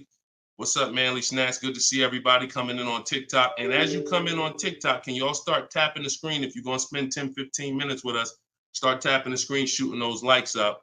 And then my man Dolan is going to bring in the first question when y'all type it. So Instagram, make sure y'all typing. Sometimes Facebook and YouTube, we notice y'all are a little slow. We need y'all to get a little faster because TikTok always types their questions fast, and Instagram usually types their questions fast. But Facebook, y'all got to get a little faster with y'all questions. So we know that y'all going to step up today and start getting your questions in.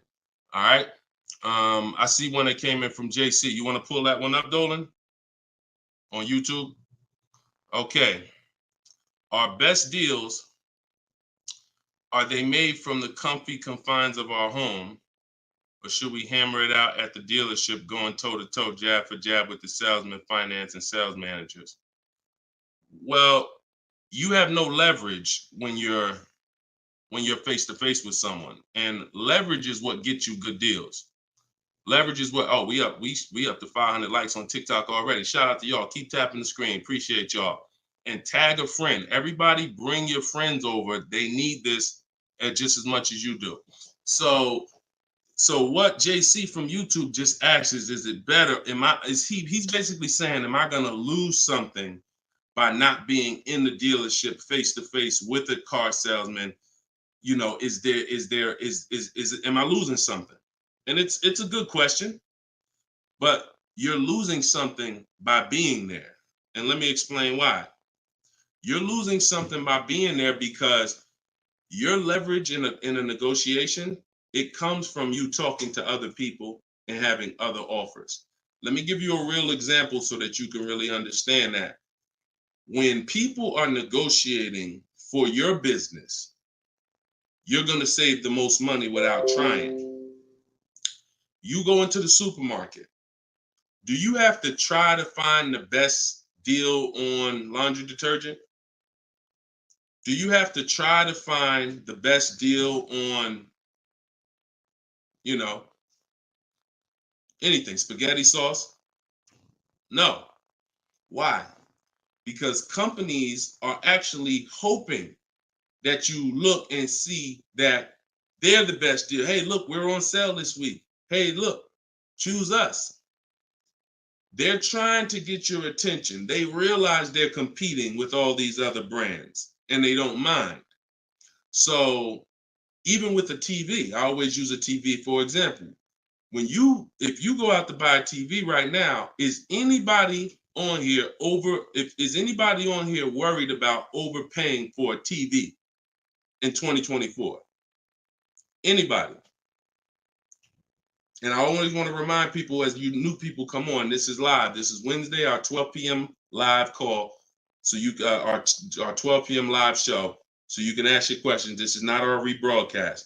So what is anybody on here worried about overpaying for a TV? Anybody? No. Why is that? Because you already know that companies are competing to sell you a TV. Sony, TCL, Samsung, all of these companies are competing. Therefore, you're not gonna overpay. That's what we bring to car buying. In a nutshell, y'all, if I can wrap up what I'm trying to show you with Cars from Home, the reason why my brand is called Cars from Home, my book is called Cars from Home, my library is called Cars. The reason is because it's a mindset. It's a mindset. You're bringing the same mindset you would bring to shop for your TV to cars. And you don't overpay. You don't have anybody on here worried about having buyer's remorse for the TV. Look, Fancy Girl, Kiki, no. Look, RJ Newscom, no. Look, Patrice on Instagram, no. So no one on here is worried about overpaying for any of these items that years ago, we used to be worried about overpaying for TVs, but not anymore. So when you start staying at home and getting multiple offers and kill your programming that the car business has programmed you into thinking that you need to go in, then you're going to see how much money you save quicker. Okay? Who's not a good negotiator? As you come on, I want y'all to answer this question. Who's not a good negotiator? I see you, Yayo. I see you. Okay, I see you, Fun Times. Welcome, Tone Bud. Who's not a good negotiator? Just type me if you're just, Deshone, it's not my thing. I'm not really, look, Crow's fan. No, I'm not. What's up, Tom? Julia? So all of these, look, John C on Facebook. No. William on TikTok. No. All of these people are not yet. Danny on Instagram. So what I want to tell y'all is you no longer have to think you need to be a good negotiator to win with buying cars. You're going to start making people negotiate with each other. And that's multiple offers. So if you're buying your next car and it's a new car, you're going to get at least 5 offers from 5 different dealers. And if you're leasing your new car, you're going to get at least 5 offers from 5 different dealers while you're at home. And if you're buying a used car, you're going to stay at home. You're going to look at the entire used car market on all the marketplaces. I teach 8 marketplaces. You need to be everywhere a used car is. These are like if you were buying a TV, to continue to use that example, you wouldn't just be on Walmart.com, but not be on Amazon. You wouldn't skip Best Buy. You wouldn't skip PC. Wherever there's a TV, you would be. It's the same thing. And y'all are going to save more money than you've ever saved, easier. This is how you take control and have your confidence, and you are empowered. Okay? So that's the answer to your question, JC. You don't lose by being at home making dealers bid. You lose by being in dealers going one-on-one. Okay, great question. Shoot the next one up, Dolan. All right, this one is Mr. Martinez on TikTok. Do they require a credit check with the request? Now, that's a good question. They'll make you think they do. Whenever somebody requests your credit for a quote, just know that that's a tactic. This is why you don't want to be in dealers talking. Remember this rule. Never talk numbers for a car in the dealership. Okay? Never talk numbers in the dealership. You want to only test drive the car. Now, it's a little different with a used car. New cars, leases, never talk numbers in the dealership because you have no leverage there. It's continuing to go back. You have no leverage inside the dealership. Now, when you are requesting your quote, you're going to the dealership site. In my book, my book is called Cars from Home, 7 Steps to Saving Time, Money, and Avoiding Dealerships. Everything that I'm teaching y'all is out of one of those 7 steps. Now, when you get to the point where you're getting offers, we're not using third-party websites because dealers pay for those leads. We don't want dealers paying any extra money to a company to get in touch with us. We want to go direct to dealers' websites. This takes 20 minutes. If you do it my way, you're going to the dealer's website. In my book, I have a link to the dealers, each brand. You put your zip code in and it'll pull up all the dealers. Now, as you go to these dealers' websites, you're doing a copy and paste. Copy and paste. And now, what are we saying in that first message? What we want, what we're looking for, when we can purchase. We're not talking about numbers yet. We just want to see who has a car. Now, once we see who has a car, now my strategy that I like you to start using, and some of you who have my book, you've used it already, is the 25 to 5. 25 to 5 is when you're connecting with 25 dealers online, and the goal is to get 5 offers. So, and the reason why we get 5 offers is because 80% are overpriced. So 4 of those 5 offers are usually going to be overpriced. That's when you know you did it right. So when we're getting our quote request, one dealer might say, oh, I can't do it without credit. One of the things we say when we're requesting quotes for a lease is assume tier 1. Now, for those of you who are purchasing, not leasing, you're going to request quotes all in, taxes, fees, everything in. Now, there are people who are going to try to knock you off your game. Some of you know, if you have my book, I have scripts for everything they're going to say, because I used to have to use these templates. You're going to hear stuff like, oh, we need you. When can we get on the phone? Can we just have a quick phone call? My script for that is, I'm going to be handling my whole process from home. I'm only going to be talking to the person who actually makes the best offer. And then you always end with a question. So you will always ask. You never want to end your communication online just end with a statement, because they're trying to get you on their agenda. You're trying to keep them on our agenda, which is, you're either going to let me know what car you have. Do you have a car that matches what I want? Second, once I confirm you have a car that matches what I want, can you give me an offer for it? That's what we want. And everything we do is to stay on that agenda. Does that make sense? When you're leasing and you're buying new cars, you have to have an agenda, because, again, I'm trying to teach you, I want you shopping with strategy. I've been doing this, helping people since 2021. We've helped over 8,000 people, probably 6,000 with my book, another 2,000 with our video program. So this, we know, works. I'm not telling you something that I'm hoping works for you. You just have to do it. But what you're going to have to do is stick to the agenda and realize that my only two purposes is to find out, does a dealer have a car that matches what I want? And can you make me an offer on it? That's it. And now I have scripts in my book that do that. For all of you who just came on, this whole show is sponsored by my new book, Cars from Home. And you can get your copy for 75% off. It's normally $97. It's a digital book, because I need to update it as things change in the market. And if you got a print book, if I printed a book and now I mailed you a book, now you got the book and it works now, but when you go to use it a year from now, some things may change, some websites may change and whatnot. Now you got to buy another book. So this book is a one-time, you get upgrades as I upgrade it, and I probably updated it at least 4 times since I launched it. So get your copy for 75% off in my TikTok bio, but you only got 30 minutes. Once 30 minutes passes, it goes back up to $97, which is still a great price, by the way, because you're going to save thousands of dollars using it in my Instagram bio and my TikTok bio. So you're never getting to the point, Mr. Martinez, where you are giving a person an opportunity to run your credit, because everything you're doing is at home requesting information. So as long as you get into the business of being at home, writing and requesting prices and seeing which dealer is going to offer you the car for the best price, you're never going to be in a position where you need to be giving your credit, because there's no reason. And if you give your credit, you really fell for the game, because now they locked you into them, which is the goal.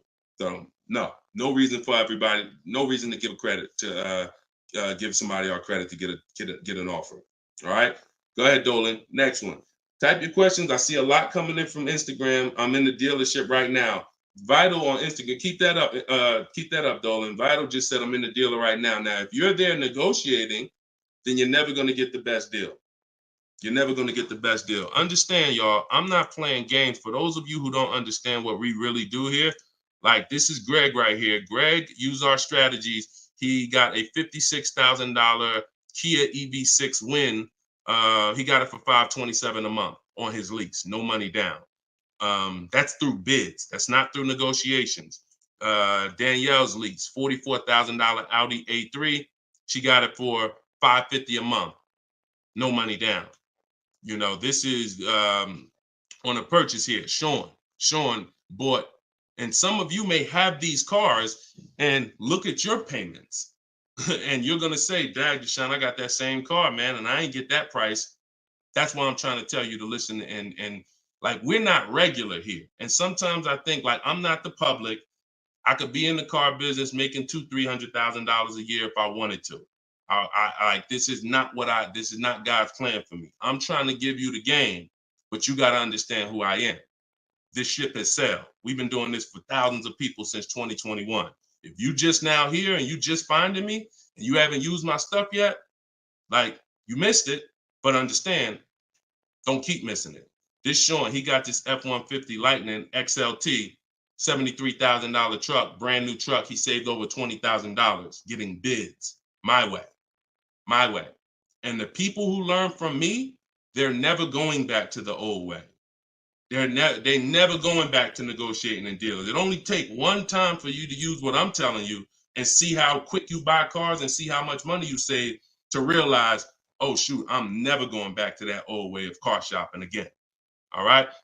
So if you want to do it, you need to leave that dealership. Unless you're just there to test drive, that's different. So Instagram. Considering leasing a car, but feels like it will keep me constantly having a car payment if I choose to keep leasing at the end. Could you please explain the strategy to leasing versus financing? Absolutely. So when you're leasing, so this is a great question. Somebody said, look, if I lease, I'm going to always have a car payment. That's absolutely true. And so there's two totally different ends of the spectrum, y'all, when we look at how we acquire cars and get the best deals on them. One is a lease.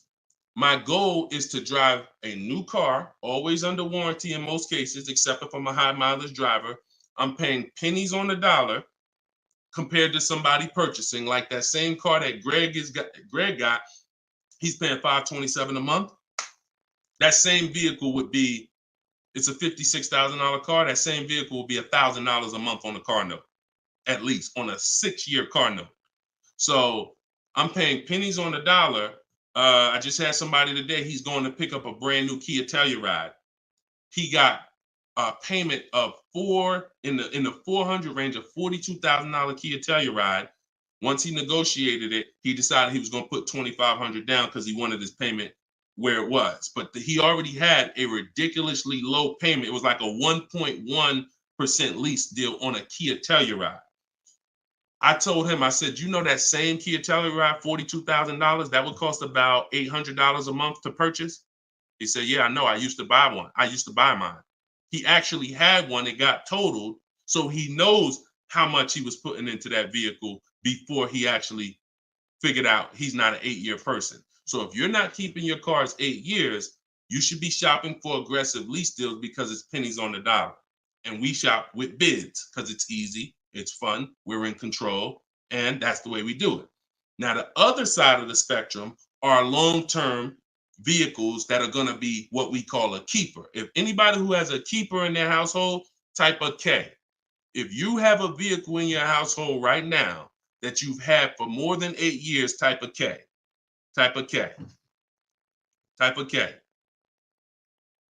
As you come in, y'all, if you're on Instagram, could y'all hit that paper airplane? It looks at the bottom of the screen. It allows you to share this broadcast with your friends. And could everyone who shares, could you share this broadcast? It does help. It matters. And I'm never going to stop asking for it. And I'm never going to stop appreciating the people who share. I appreciate you guys. And your friends will appreciate you more than anything, more than even I appreciate you. When you tag a friend who doesn't know me and they're car shopping, they'll appreciate you more than even I appreciate you. So, okay, all right. So we got John on on Facebook. We got Michael. We got hold on, let me see. Acura MDX. Rob Korn got an Acura MDX on Instagram. He's had it 195,000 miles. So these are what we call Derek on TikTok, Donald on TikTok. These are what we call keepers. These are vehicles that, someone asked a question about understanding if I always have a car payment, if I lease, can we please explain the strategy of leasing versus financing? I just told you the benefits of leasing. Now, all those benefits come at a price. Now, the other side of the spectrum is the long-term keeper vehicle where now we have outlived depreciation because the unseen expense is the one that's killing you. The unseen expense is depreciation. When you buy your car today for $30,000, tomorrow it's not worth $30,000, right? Tomorrow. You can buy a car today for $30,000 and bring it back to the dealer tomorrow. They're not just giving you your $30,000. You've lost money in one day. That's depreciation. Now you can sit that car outside your house and you can have that car. You don't drive it 1 mile. You never even touched it. And you go out there and a year later, is it worth $30,000? No, right? You never told, but Deshone, I didn't even drive it. But you understand, it's not worth $30,000 anymore. It sat there for a year. Now it's probably worth $24,000. That's depreciation. So some of you have been trained to think, oh, well, I buy my cars because I don't want to pay for the mileage. What I'm trying to get you to understand is when you understand depreciation, you're going to see not only do you pay for the mileage, whether you buy or lease, you pay for the car whether you drive it or not when you buy. Does that make sense? Type clear if y'all are clear so far on this, on these principles.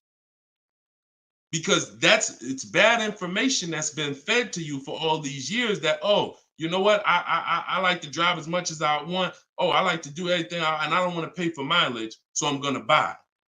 But what you're seeing now is, oh, shoot. If I drive no miles, my car's worth less. If I drive average miles, my car's worth even less. If I drive high miles, my car's worth even less. Depreciation. It's the unseen expense. So now our goal with purchasing the right way and picking whether I'm going to shop for great lease deals or whether I'm going to be a long-term keeper is to avoid where the depreciation loses us the most money. The most money. Look, right here, 3, 4, 5, 6 years, you're losing the most money. This is when you don't want to have bought your car and replaced it, because you're losing thousands and thousands of dollars every year. And now many of you have been taught it's okay to switch cars while you're in here, dropping. But going back to the keepers know, all right, I'm switching cars when my value is like this, my depreciation. So all of you who said out there that you got a car that you've had for 8 years, 10 years, 12 years, now you're gonna, here's what proves to you what I'm saying is true. The keepers, which is why I'm trying to get you guys out of that middle, all you 3, 4, 5 year people, 6 year, 7 year people that do not lease. You don't keep your cars long enough to outlive this depreciation, but you don't lease. You're losing the most money by far, thousands and thousands of dollars every car you buy in resale value, because you flip cars, try to trade them in while you just lost thousands and thousands of dollars. So on the other end, those of you who said, Deshone, I got a keeper outside, if that car today is worth $5,000, a year from now, it's probably going to be worth $4,800. That means you're no longer losing value like this. You're only losing value little by little, and you've outlived the depreciation. So your goal when understanding should I lease or buy is like, Deshone, okay, how do I avoid this? Well, if you're not keeping your car 8 years, you should be shopping for leases. Everyone who told you otherwise was wrong. I'm not going to say they were malicious, but they were incorrect. And unfortunately, I call them confidently incorrect. Dangerous. Being confident and incorrect is dangerous to you and others and everyone who's going to listen to you. So I'm telling you the truth based on numbers, that shopping for lease deals is here. If I'm not keeping my cars 8 years, I need to be shopping for great lease deals. If I'm going to keep my car more than 8 years, then I'm going to purchase and I'm going to make sure I get a car that's going to last 8+ years so that I can outlive the depreciation and win with long-term ownership. But I'm not stuck in the middle. Clear? Clear? Everybody clear before we move to the next question? JC said, my man hitting on all cylinders. I appreciate you, man. This is what we do, man. I've been doing this since 2006, man. I'm not new to this. I've been helping people save money on cars and make dealers bid for their business since 2021. And that's what I'm known for. Here in New Jersey, people know when I had my brokerage, Deshone is the person that helps people save money if you listen to him. If you don't listen to me, God bless you. I wish you the best. All right, so for all of you, cue the next question up, y'all. For all of you who just jumped on, this whole show is sponsored by my new book. Everything I teach is out of my new book. It's called Cars from Home, 7 Steps to Saving Time, Money, and Avoiding Dealerships. It's normally $97, but as part of our launch, you can get your copy for 75% off. It's a digital book. It'll be in your inbox in literally 3 minutes. And if you're on TikTok, you won't leave the broadcast, so you don't have to wait until the show is over to click the link in my bio, get your copy, and then you can come back and listen to the rest. Same thing on Instagram. And we got something in the comments for Facebook and YouTube. You guys can click the comment section, or if you're watching us on television, you can scan the QR code with your phone. All right, let's go, Dolan. Shoot that next one up, brother. Let's keep these questions coming, y'all. Keep typing them. And again, we're live right now, Wednesday. This is our Wednesday 12 p.m. live stream. I want to make sure I keep saying that because we broadcast these shows all day long so that some of you could tell your friends if they missed the live show, they can still see the broadcast. But right now, it's Wednesday, and this is our 12 p.m. live. So ask your questions. This ain't a rebroadcast. JC said, could you please share with us your insights on how to best eliminate dealer add-ons, addendum lists from the deal? Example, windows etching, low jack, nitro in the tires, Scotch guard. Okay, you name it, whatever. I always say this, and I have a video that has done well. It's been seen by several people, and it says we don't negotiate with dealers with fake fees. You can see, what I need you to know is 80% of dealers are overpriced. 20% are trying to beat their competition, and they don't mind competing. These are the best people in the world. These are the people you want to find and buy from. But there's 17,000 new car dealers in this country. There's 100,000 used car dealers in this country. Somebody tell Isaac on TikTok that we just answered that question. So if there's 17 million new car dealers in this country, 17,000 new car dealers in this country, and 100,000 new car dealers, used car dealers, and 80% are overcharging, then you need a strategy to find the 20%. That's another reason why you cannot walk into a dealer and think you're going to get your best deal, because you don't know. You have a much higher chance of finding an 80% than you do a 20%. Does that make sense? It's more than likely when you walk into a dealer and you request a quote, or you request an info, even the dealer that you've been buying from, they're going to say, it's more than likely you're dealing with an 80% dealer, just based on the sheer numbers. It's not 50-50. And like I said, I've worked with 8,000 people since 2021. We have the data to show this is not 20% is who you're looking for. That's who we're looking for. So what we do is we need to sort for them. We're not looking to walk in. We're looking to stay at home and sort for them. The 80% are going to do what the 80% do.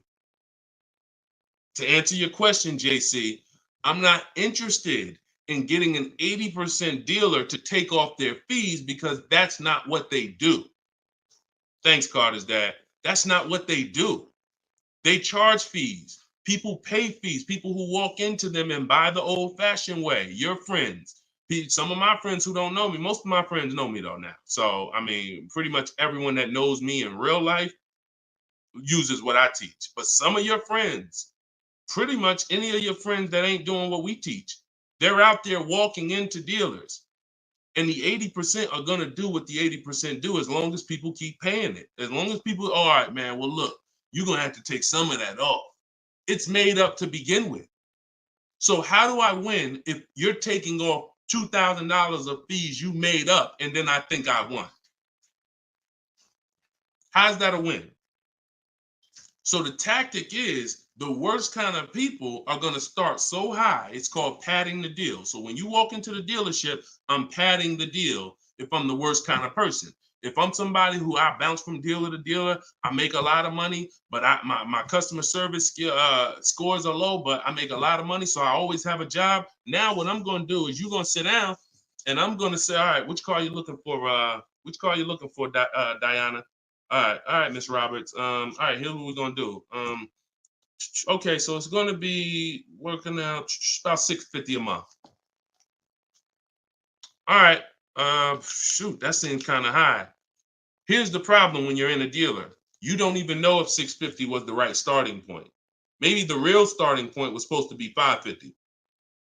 But I'm going to start you at $650 because I know psychologically you need to think you won. See, pay attention to this. Pay attention to what I'm telling you.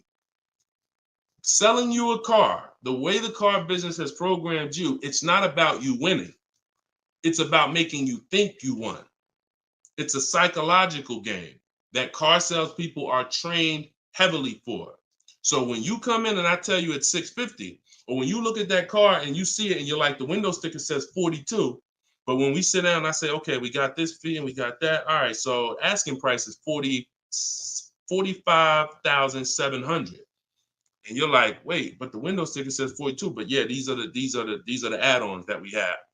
All right, now I'm starting so high that I can take off money to make you think you won, and I still end up winning because I really didn't take off anything. So this is why we don't play the games of back and forth with fake fees. What we do is we sit at home, we get bids, we look at, if we're looking at pre-owned cars, we're looking at the marketplaces, we're narrowing it down, because my strategy for shopping for used cars is different than new cars. New cars and leases, we use something called the 25 to 5 strategy. That's when we reach out to 25 dealers to get 5 quotes. Used cars, we use the multiple marketplace strategy, where we go to all the used car marketplaces and now we look at what the low price is in the market and we sort it down to our top 3, top 5. And then we take it, we got to make sure there's no fake fees on them, because that's a tactic they'll use on used cars. Fake fees, put a price out there. So everything is a screening process. That's what I want you using, a screening process, a sorting process, so that the best deal reveals itself. You don't negotiate for it. But we don't try to turn 80% dealers to 20%. They're never going to be that. Maybe they will if we change the whole industry, and they won't be able to keep their job if they don't change. But for today, 80% dealers are going to do what 80% dealers do. That's not our job. Our job is to find the 20%. Clear? Good question. Great question. Shoot the next one up, Dolan. We're live, y'all. This is Wednesday. This is episode 5 of Car Shopping Questions and Answers. We don't usually do a live show Wednesday. It's usually Monday, Tuesday, Thursday, and Friday at 12 and 3 Eastern time. So that's the schedule. If you're like, man, Deshone, I want to make sure I tell my coworkers, I got people in my church, they need to see this. Tell them Monday, Tuesday, Thursday, Friday, 12 p.m., 3 p.m., we're here live. But all day long, we rebroadcast these lives so that even if they miss it, they can watch the show and watch the rebroadcast. Go ahead, Dolan, shoot the next one up. What if your car is damaged and you want to trade it? Okay, great question. And what you'll notice is a lot of people are going to ask the same question you have, because many of you are in the same situation. So what if your car is damaged and you want to trade it? It depends on how bad the damage is affecting the value, in my opinion. So let's say you have a vehicle that is barely drivable. You're selling it in its worst condition, and it's making, example, let's say you got a BMW, older BMW, the transmission's slipping, or the transmission's out, it doesn't drive, or it needs an engine. Something where literally the integrity of the car is totally compromised. That car is almost worthless. That car is going to be worth $500, $1,000, depending on the year, the mileage, $1,500. Meanwhile, if you put a used transmission in, this is why I'm an advocate. I preach you should always have a great local mechanic, a great local service shop in town that you use when your car has no warranty left. You must have this if you truly want to win, because these guys are usually 30, 40% of what a dealer is going to charge, because they don't have that overhead. So what I'm doing, if I got an older BMW, no transmission, a Nissan, no transmission, I'm going to get a transmission from a salvage yard to get a used transmission, a used engine, pay $2,500, drop that in, and then sell the car like that. And I can tell you that that's what my father did. Like, my father bought a GMC Envoy 2009, maybe 4 years after he bought it in 2013. So it was 4 years old when we got it for him. Then maybe 3 years after that, the engine went. So he got a used engine. He's been driving that car since like 2017 with the used engine, and he's getting ready to sell it, and he'll probably get $4,000 or $5,000 for it on Facebook Marketplace, because he's a low mileage driver. So you see how literally he could have went from switching a car when it was in its worst condition taking a loss for it versus investing the right money with the right person, getting the right engine, right transmission, drives it for a couple more years, and then can still pull a couple $1,000s out of it. Y'all clear? Y'all see how? Y'all see how? Type dollar signs if you understand that. That's the win right there. Not taking the loss and saying, all right, let me just get out of this car, it doesn't drive, and just taking the L. Big financial loss.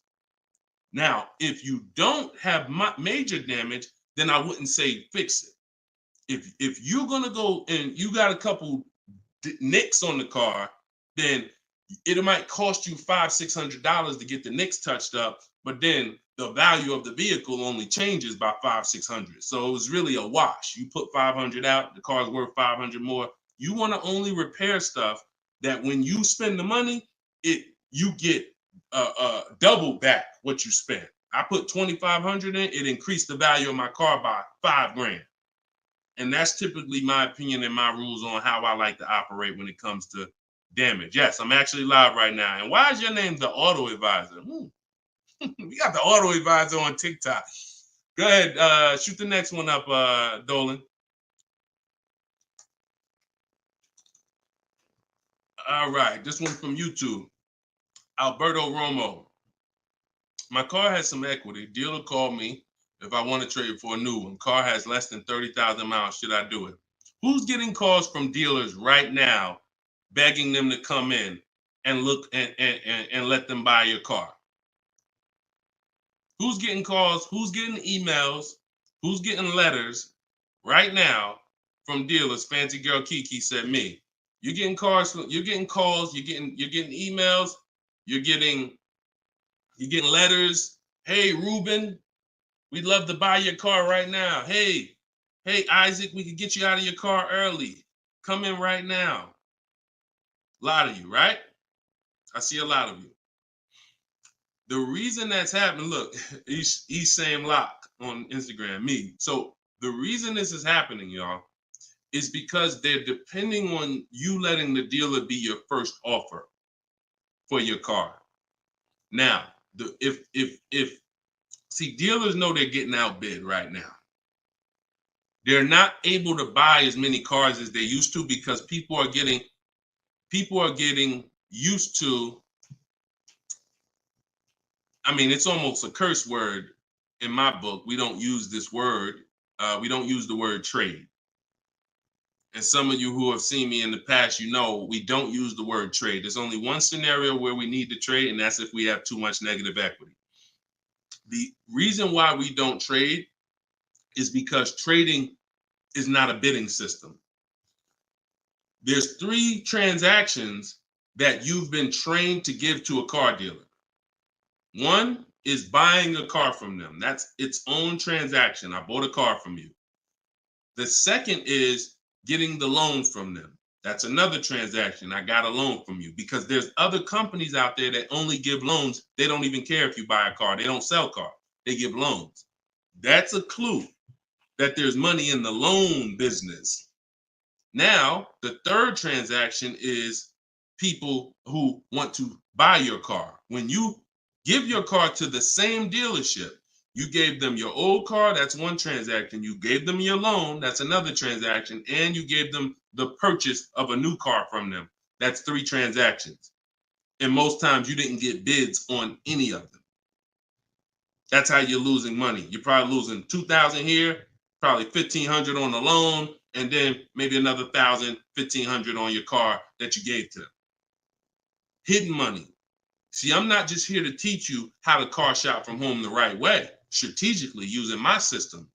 I'm also here to reveal to you the hidden money that you haven't seen in your car deals. So you got to stop doing combining transactions. That's why we don't trade. We get offers in my book, step 2. My book is 7 steps. Everything I teach is 7 steps. Those 7 steps won't change. First step is most important question. That's leasing versus buying. How many years you keep in the car? Second step is equity assessment. I need to get offers for my current car, my current lease, see if I have any equity, see if I can break even, or see if I have negative equity. Third step is deal structure. I need to find out how much this car is supposed to cost if I get a deal on it. I'm budgeting for a deal. See, we don't budget based on how much I could afford. I'm budgeting, I'm looking at a car if I'm going to lease and saying, if I'm leasing, this is what a good deal would be on this car. I'm budgeting if I'm purchasing, this is how much I'm coming up with. Watch this. Many of you go in and I only want to spend no more than $500 a month. Or hey, I only want to spend no more than $30,000. You end up spending $570, or you end up spending $31,500. Or they say, hey, yeah, we got you to $30,000, but what about the taxes? All right, well, I guess I'll just put that on a credit card. So you end up going over budget because you shop with your max budget in mind. We never shop with our max in mind. We shop with multiple goals below our max so that we always, no matter where we land, we're under our max budget. That's step 3. Step 4, we do something called shopping, not buying. We don't mix the two with my system. Shopping is deciding what you want. Buying is step 5 when we go into the market and we start getting offers on what we want. But when you get to step 5, you're in the market getting offers. Step 6 is paperwork and protection. All that paperwork that you need to know. All right, do I need this product? Warranties, all of that is step 6. And then step 7 is delivery. So everything I'm teaching you falls under one of those 7 steps. And I'm trying to get you to use a system instead of winging it. If you don't wing it, you'll be fine. But step 2, Alberto, is the equity assessment, where you're getting offers to find out what your car is worth. You can give the dealer an opportunity later to beat it, but you need to know. That's why we don't respond to those. Hey, come on in. Let me look at your old car. Let me buy your old car. Hey, come on in. Let me see. You need to call your bank for a payoff, and you need to go to CarMax, Driveway, Carvana, Kelly's Blue Book Instant Cash Offer, AutoNation, Sell My Car, Car Google, Sell My Car. Take you 20, 25 minutes to do your equity assessment, and you got real cash offers that you'll know if I have equity in my car, and you'll know these people can cut me a check in an hour. And now let me go prepare to shop for my replacement car because these companies already bid on my old car. Type clear if y'all are clear on that. That's the equity assessment. That's my 7-step system. That's why my book is called Cars from Home, 7 Steps to Saving Time, Money, and Avoiding Dealerships. All right. All of you could get a copy. You could get your copy for 75% off. It's normally $97, but as part of our launch, you can get it in my TikTok bio for 30 minutes for 75% off. Once the timer goes back up, once the timer expires, it's back up to $97. So get your copy before the timer runs out. Same thing with Instagram. Go to my Instagram bio. You'll have it 3 minutes and you come back to the show. And if you're on Facebook or YouTube, we got links in the comment section for you. All right. Great question, though. Look, go ahead. Shoot the next one up, Dolan. It said, this man, bro, spitting gold fire for real. I hope this isn't going over anyone's head. Me too, bro. Listen, me too. Keep that question up. Fancy girl Kiki from TikTok. But me too, bro. Like, I'm sitting here, man, and I pray every day that the Lord help me to look. I want you to even see. I gotta unlearn. That's why I represent this brand. I got to unlearn. Like, I have been programmed, and the people who programmed me have actually programmed me because they make more money by me staying programmed. So some of you, it's unfortunate, are not going to spend $24. You're not going to spend $24. Now, I had people get the book for $97. It's people that might be on here that say, man, I got the book before we even had this sale. $97, but some of you are not going to spend $24 to get the book. But you want to go into a 5-figure transaction, a 5-figure, $10,000, $50,000, $100,000. Some of you who are buying luxury vehicles and exotics transaction, but it's something about not, and that's just unfortunate. All right, fancy girl Kiki from TikTok. Is it true that you can have your down payment go towards your payments? So all right. So when we're working out our loan, again, this is still combining the loan and the purchase of the car. Because when you're actually trying to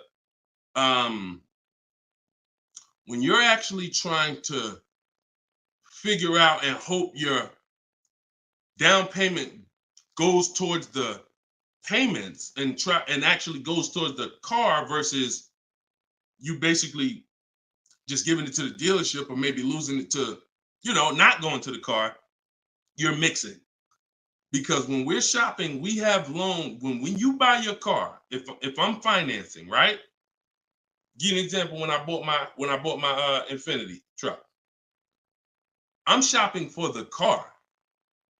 Once I get the car, now, and I use my perfect budget calculator. It's in my book. It's a calculator I created. See, that stuff I can't even explain on this show. I can't explain how a calculator that I created works.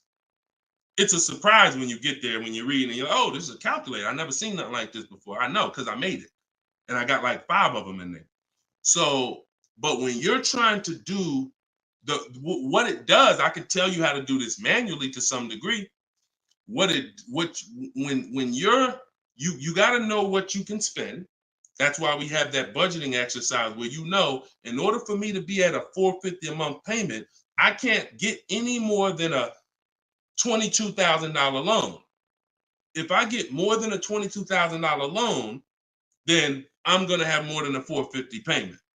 So now you might say, okay, 6 years though, because if I go 6 years on the loan, then maybe I could get like $25,000 depending on my interest rate. But I need to know how much car I can buy based on where I want my payment to be. So now once I establish that in a budget exercise, you can do that with some calculators online, try to, but you have to account for taxes. The reason why these calculators don't work well, because they're not going to account for the taxes. They're not going to account for, any down payment you want to put in, and they're not going to account for any equity you may be getting. And then they're not going to give you these goals for, all right, a 5-year loan or a 6-year loan is 2 different prices. $450 a month for 5 years is not the same as $450 a month for 6 years. If I get a car at $450 a month for 5 years, I got a better price on it than if I got it for $450 a month for 6 years.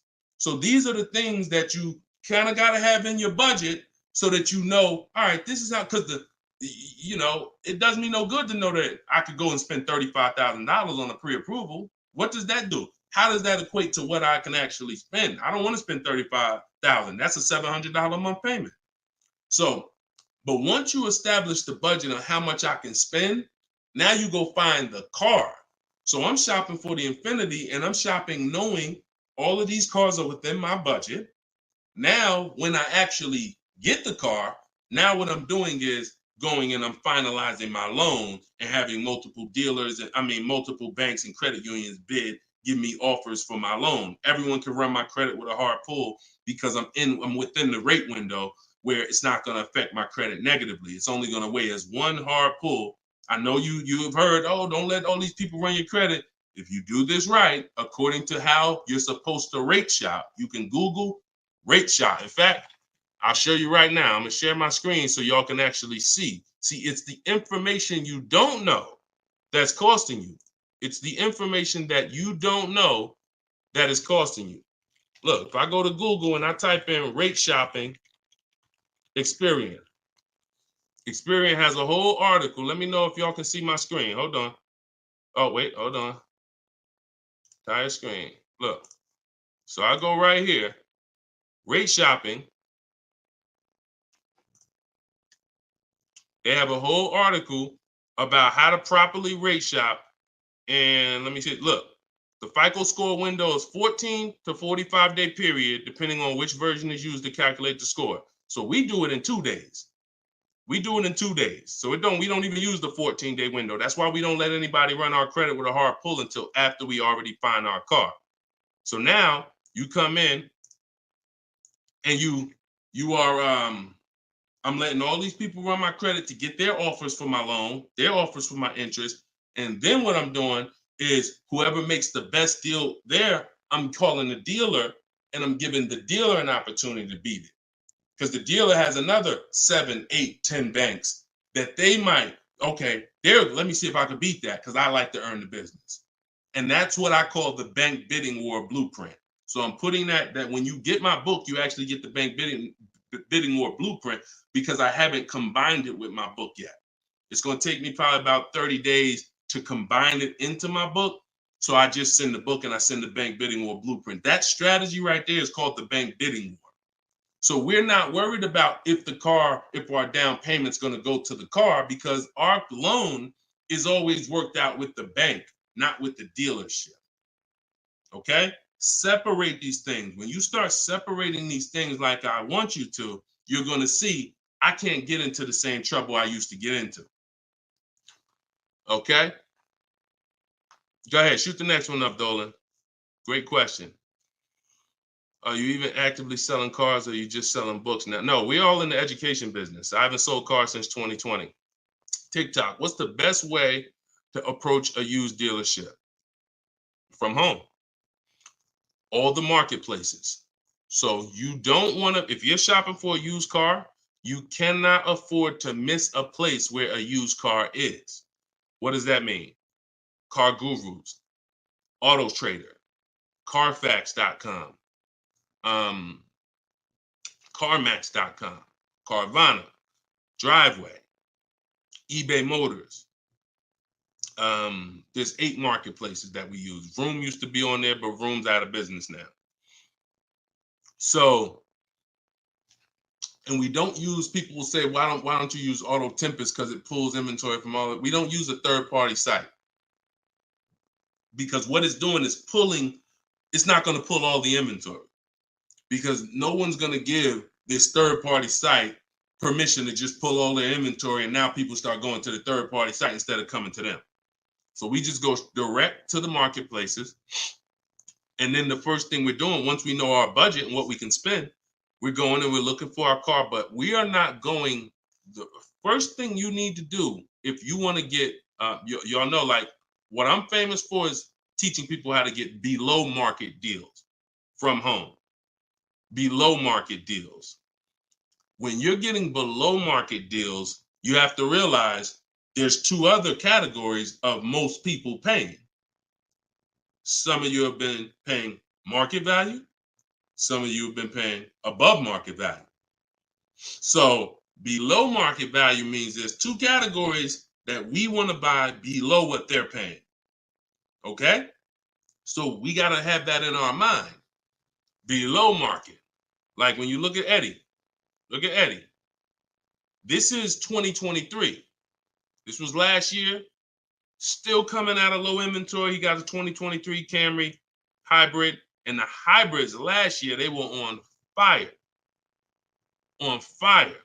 Like, so they were still charging $2,000, $3,000 over sticker price for the, he got $2,086 under MSRP getting bids. That was his lowest bid. Okay? He said, I had a 1-week window. So those of you who are like, Deshone, I need a car in a week. When you get bids, it ain't nothing. He said, I actually completed the process in 4 days. So below market deals where people are paying sticker price and they think they won. You know what? Hey, you know what? The best deal is, at least I didn't get a markup, sticker price. Now,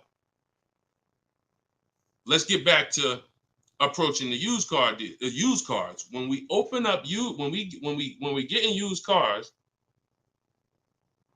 Oh, wait a minute, yo, banana dad, you funny, man. So when we get in used cars, so our goal before we could get a below market used deal, we have to know what the market prices are. So when we open up those marketplaces, the first thing I want you to do is look and sort from lowest to highest prices on all of them. Lowest to highest prices. Well, the first thing we actually do is start an account. You want an account because we want to get alerts of all new inventory. So we start an account on all the marketplaces that we can start an account on. Now we're going to look and sort from lowest to highest, and we're going to look and see what the low side of the market is. Low side of the market, low side of the market. Now I might say, okay, the low side of the market is about 22, 23. If you're doing it right, you're always going to have prices that are $3,000, $4,000, $5,000, $6,000 more. If you don't see that type of spread, you're not doing it right. So now we know this is the low side of the market. Now here's what comes with the low side of the market. Bad Carfaxes, frame damage, salvage titles, sketchy history, Damaged cars, that's good. That's what comes with it. What we're looking to do is see where those cars are priced at, and we're looking to be right above them. And from there, we have a particular system of how we're going to sort based on title history, service records, extremely important. We will not buy a used car without great service records. Then we go to accident history. There's a couple different types of accidents: serious accidents, airbag deployed, vehicle towed. All of this is serious accident. I appreciate you, JCAA. Shout out to the sharers on TikTok. Now we go to, then we need to verify there's no bogus fees, because that's a narrowing down. Now that'll narrow us down to like a top 3, top 5, top 7. But some of those vehicles are going to have bogus fees, guaranteed, guaranteed. And this is not always happening day one. That's why I don't want you waiting until you need a car to go shop. I want you in the market early, a month, 2 months, 3 months before you need a car, so that you can watch the market. And when you can watch the market, you have much more leverage. You have much more flexibility. You can say no. You can see where the price trends are, and you can get alerts. Many times, it's the alerts of the new cars that's going to be the car you take down. Because when you once you know the low side of the market, now you're getting alerts. Every new car that hits the market, boom, soon as it hits, I can look and see, oh, that's priced on the low side. Now I look, oh, shoot, frame damage. Oh, shoot, salvage title. Oh, shoot, whatever. And eventually one pops up and you're like, oh, good Carfax. Oh, good title history. Boom. And now we're preparing to get ready to take that car off the market. We can't test drive used cars until we're ready to buy them, though. That's the only reason we can't do 100% of our used car deals from home, ever.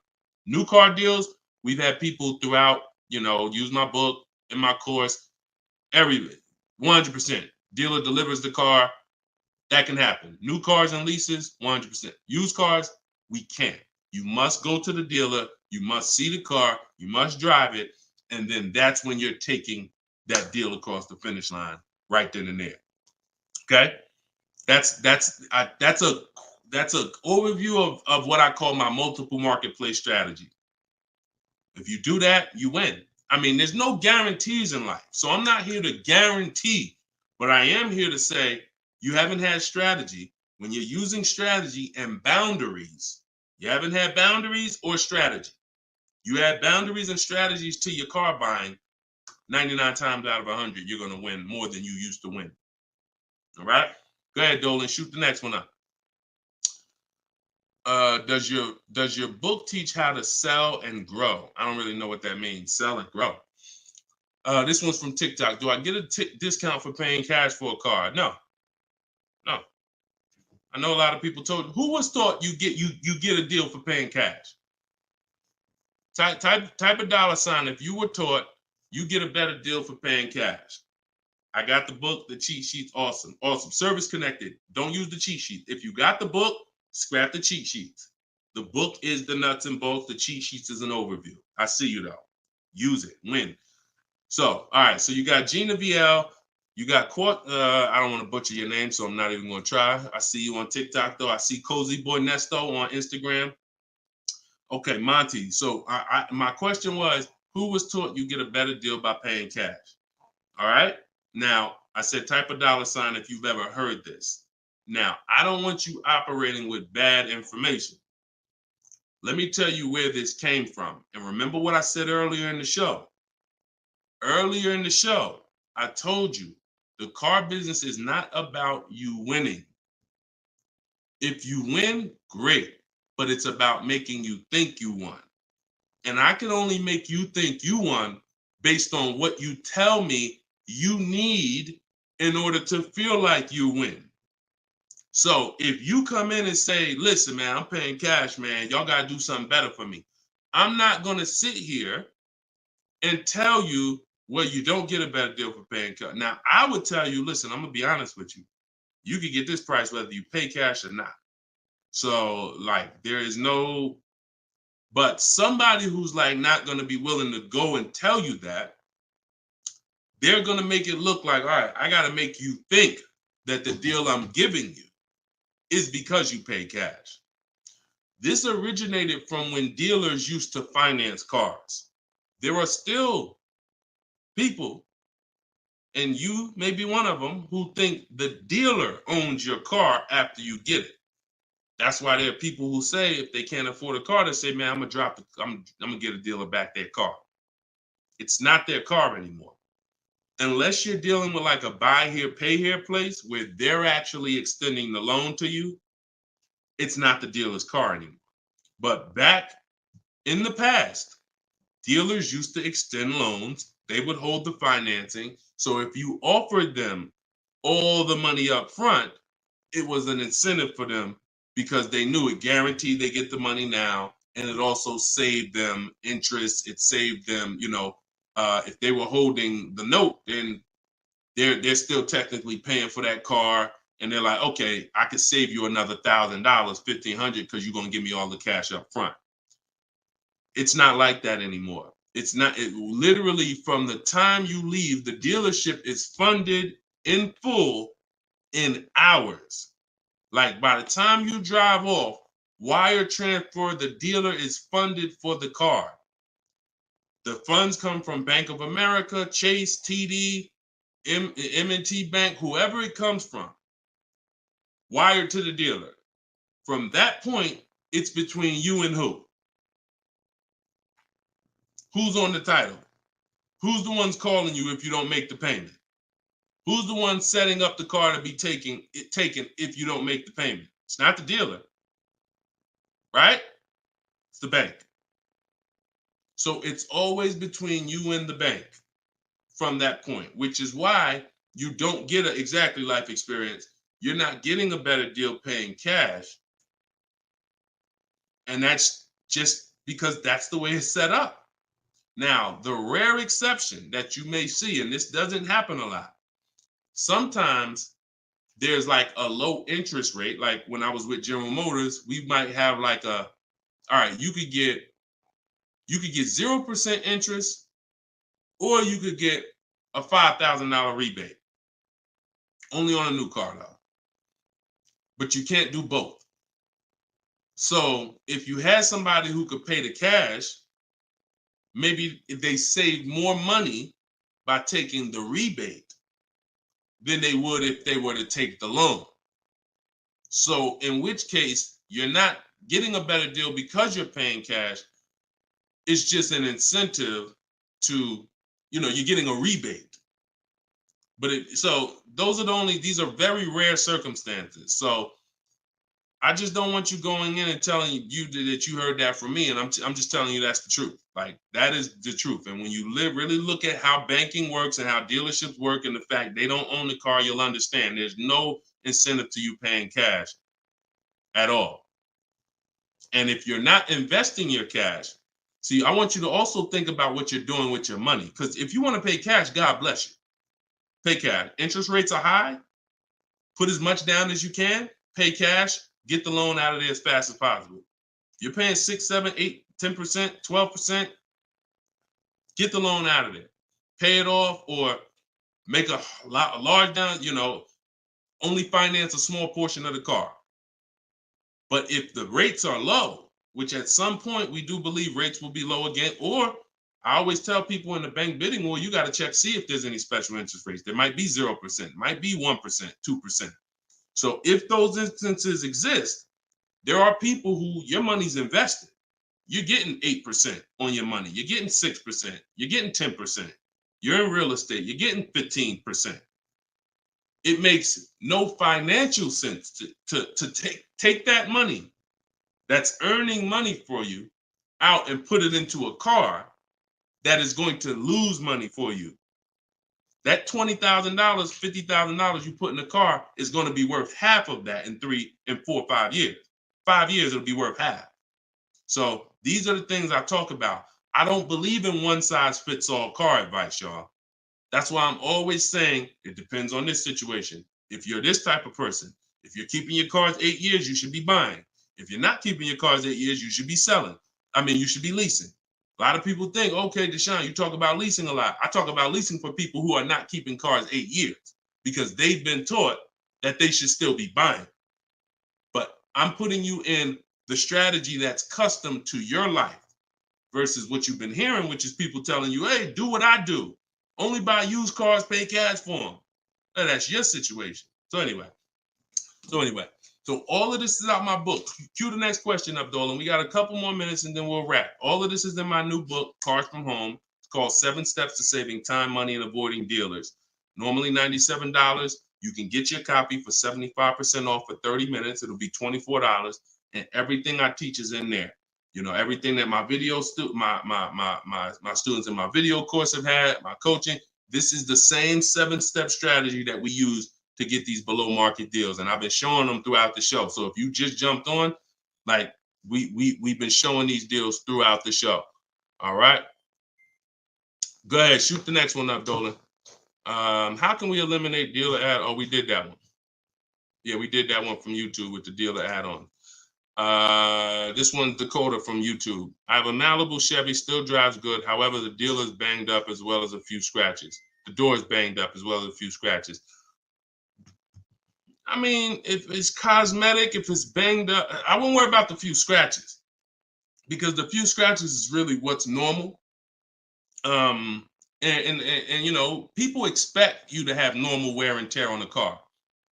Some people think, hey, if I have a, you know, even with leasing, you're allowed to have wear and tear, a couple nicks, dings, they allow that. They don't expect you to bring the car back perfect. Same way with this. But if it's a big dent that would be an eyesore and you can get a company like Dent Wizard or something like that to come pop the dent out, then I would do that. That might be $200, but it might make a buyer pay, you know, $1,000 more for the car. Because if I come and I see the doors banged up, I probably want $1,000 off depending on what you asking. But if I come and see you done smoothed it out, now you could ask, and I'm less like, you know. So that stuff that you can put a little money in that gives you a bigger return when you go to sell a car. Okay, in my opinion. Okay, show and tell. I have the book. Is Maps Academy different?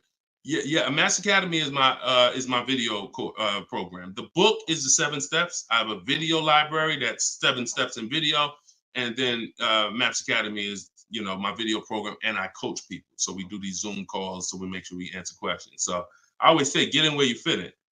You know, get in where you fit in. I don't care how you get the information. Get the information. You want to get it from my free videos on social media. You want to cycle through those. I got hundreds of them. Piece things together.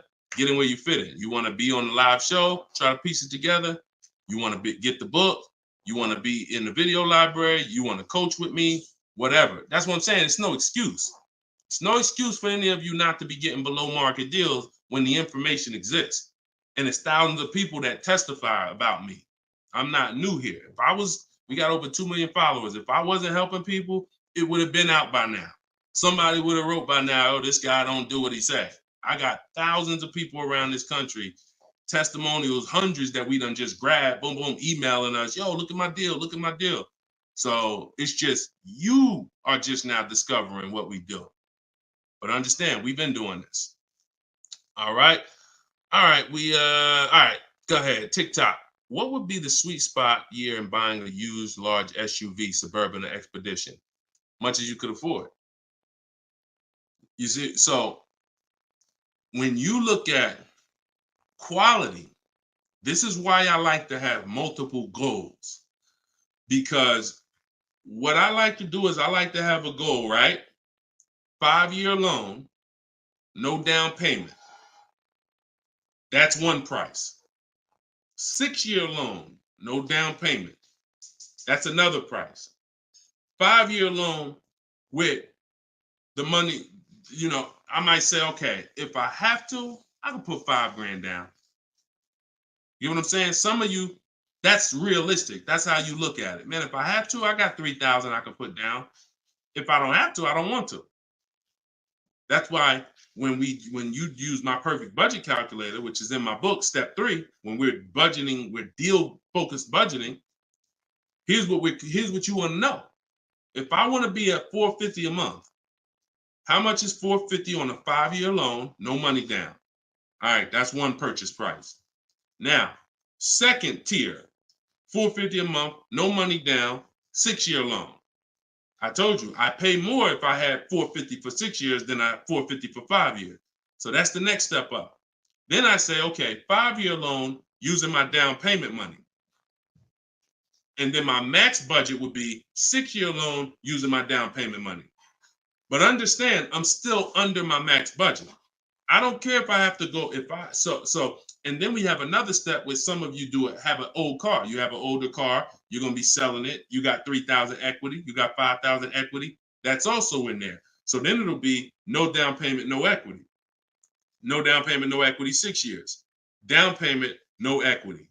Down payment and equity. See, all of this is below my max budget. Once I do a 6-year loan, my down payment and my equity, I'm not mad because I'm still under my max. Now, if I go above that now, if I wanted to do 5 and now I'm doing 6, or if I want to do $450 a month and I'm doing $480, now I've gone above my max budget.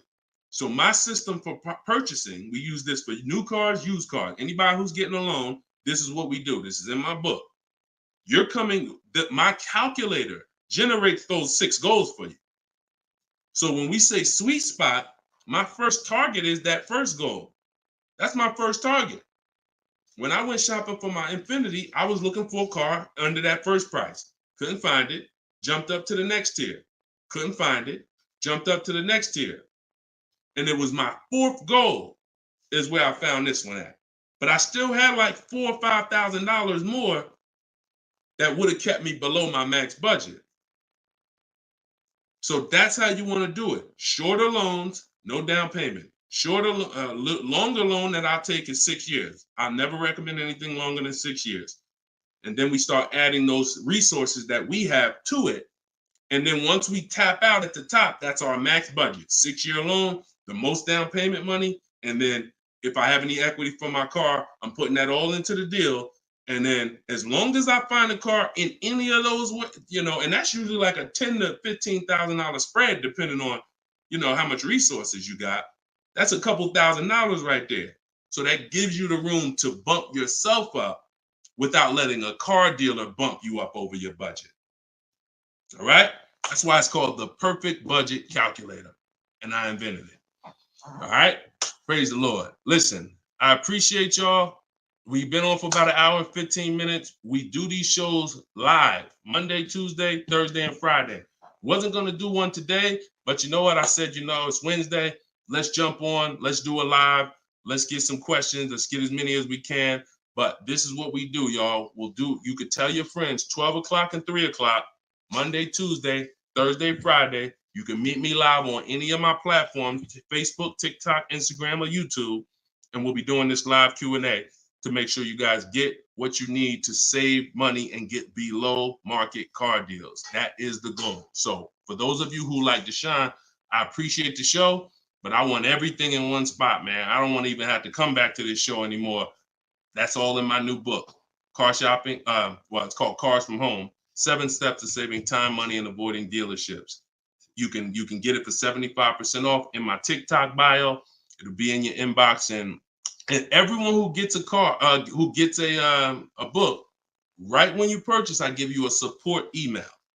So on that last page, you'll see a support email. If for some reason I don't give the support email out to the public because people just be emailing me with questions and all that, I don't do DMs. I don't do none of that because we got too many people to be doing DMs and all of that. Once you purchase this book, you get a support email. If for any reason your book doesn't arrive in 5-10 minutes, check your spam, check your junk folder. But if it's not there, then email us at support and we'll make sure we get you a copy right to you. All right. So use this information, get your book for 75% off. You won't pay the full $97 in my TikTok bio, in my Instagram bio, or in the comment section on YouTube or Facebook. We got a link in the comments for you, or you can scan the QR code. But that's what we do, y'all. Below market deals. That's the goal. Keep unlearning, keep relearning. I appreciate you. All right. See y'all on the next live.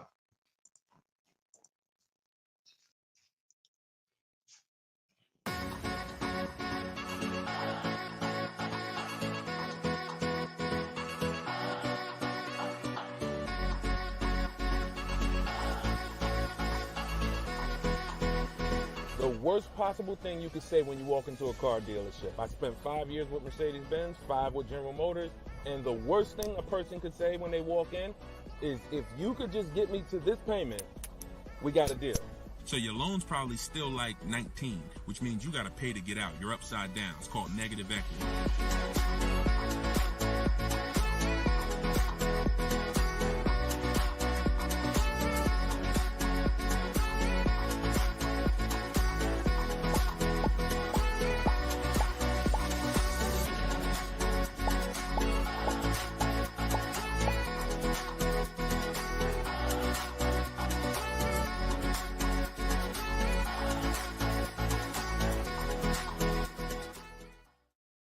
Gail, welcome everybody to episode 6 of Car Shopping Questions and Answers.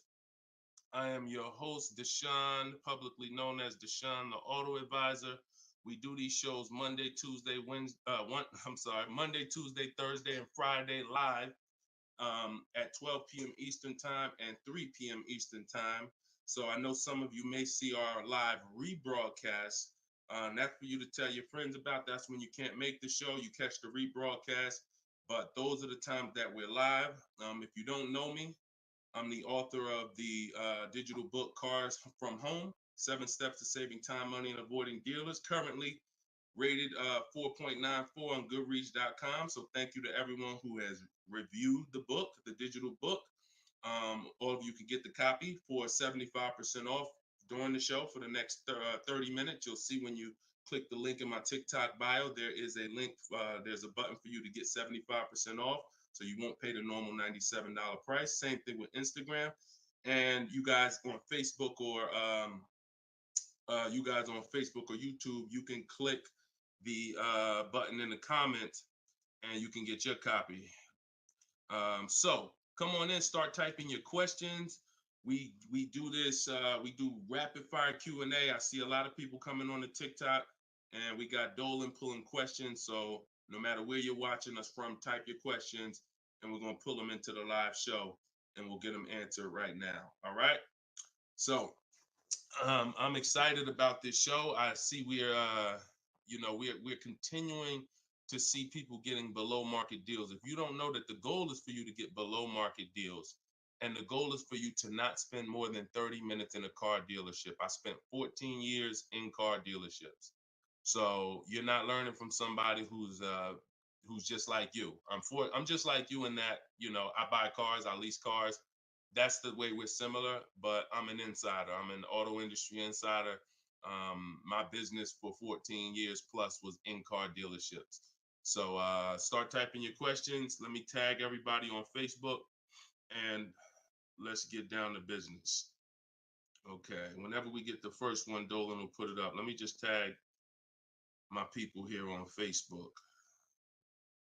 All right, there we go. Okay, what's up, Skinner? Good to see you. What's up, Angel? What's up, Jill, man? Good to see you. Yep, what's up, Jason? Great to see you. All right.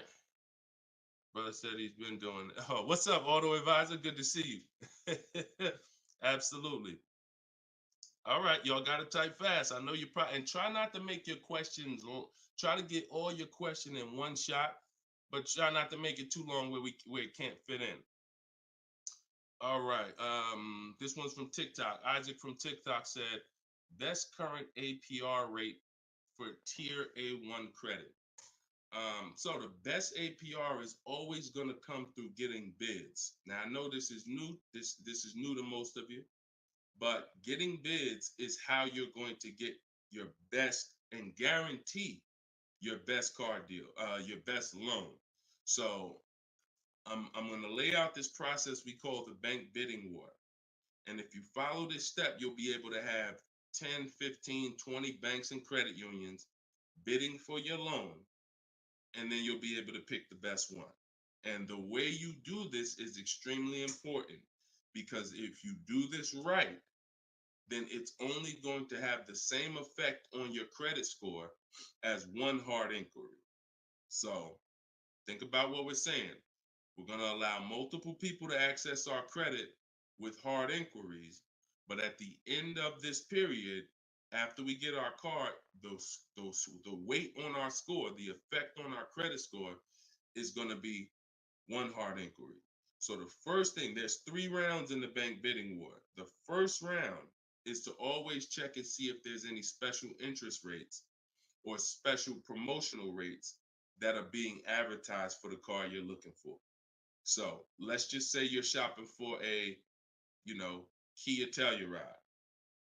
You're gonna now check and see, is there any special interest rates? 0%, 0.99%, 1.99%. All of these rates are like a finance rebate. That means there's no bank or credit union that's gonna beat them.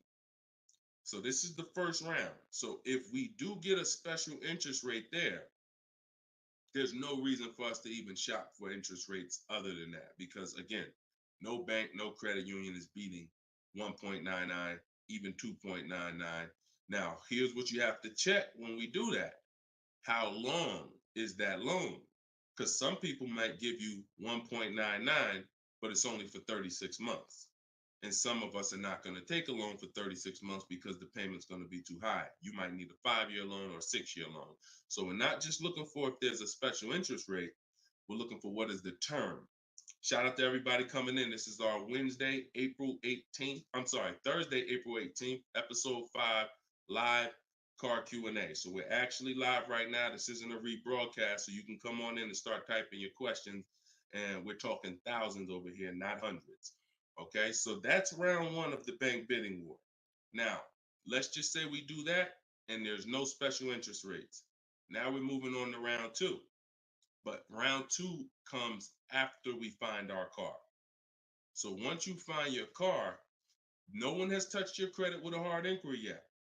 Pay attention. You have not heard me say at any time hard credit pull at all. When you're shopping for your cars, no hard credit pull. Nobody's running our credit while we're shopping. Once we find our best deal, once we find a dealer that's going to sell us the new car for the lowest price, we lock up that car, usually with a deposit, reserve it. And now what we're doing is we're telling the dealership, I'm going to take this buyer's order. You're going to get a buyer's order. You're going to come home. And now you're going to now the second round of the bank bidding war is about to start. You're going to come home. You're going to call your bank if you have one, or your credit union. This is when you're going to let them access your credit. Because if you've ever tried to actually get a bank to tell you what the interest rate would be, like a pre-approval, many of them, and if you've experienced this, I want you to type a 1, many of them will say you need to have a car first, right? If you've experienced that type of 1, you call your bank, hey, I'm trying to get a pre-approval. They're like, okay, well, we need the information on the car. And you're like, well, I'm trying to get the pre-approval so I can go get the car. So that's why we don't follow that process of getting a pre-approval beforehand. Look, Marinette, you've experienced it on Facebook. So when we look at having the buyer's order for the car that we reserved, you have everything you need now. You have everything the bank could want. And you're now going to call your bank, or if hopefully your bank and credit union has a website, you could do this all online, and you're going to get as many approvals, offers as you possibly can.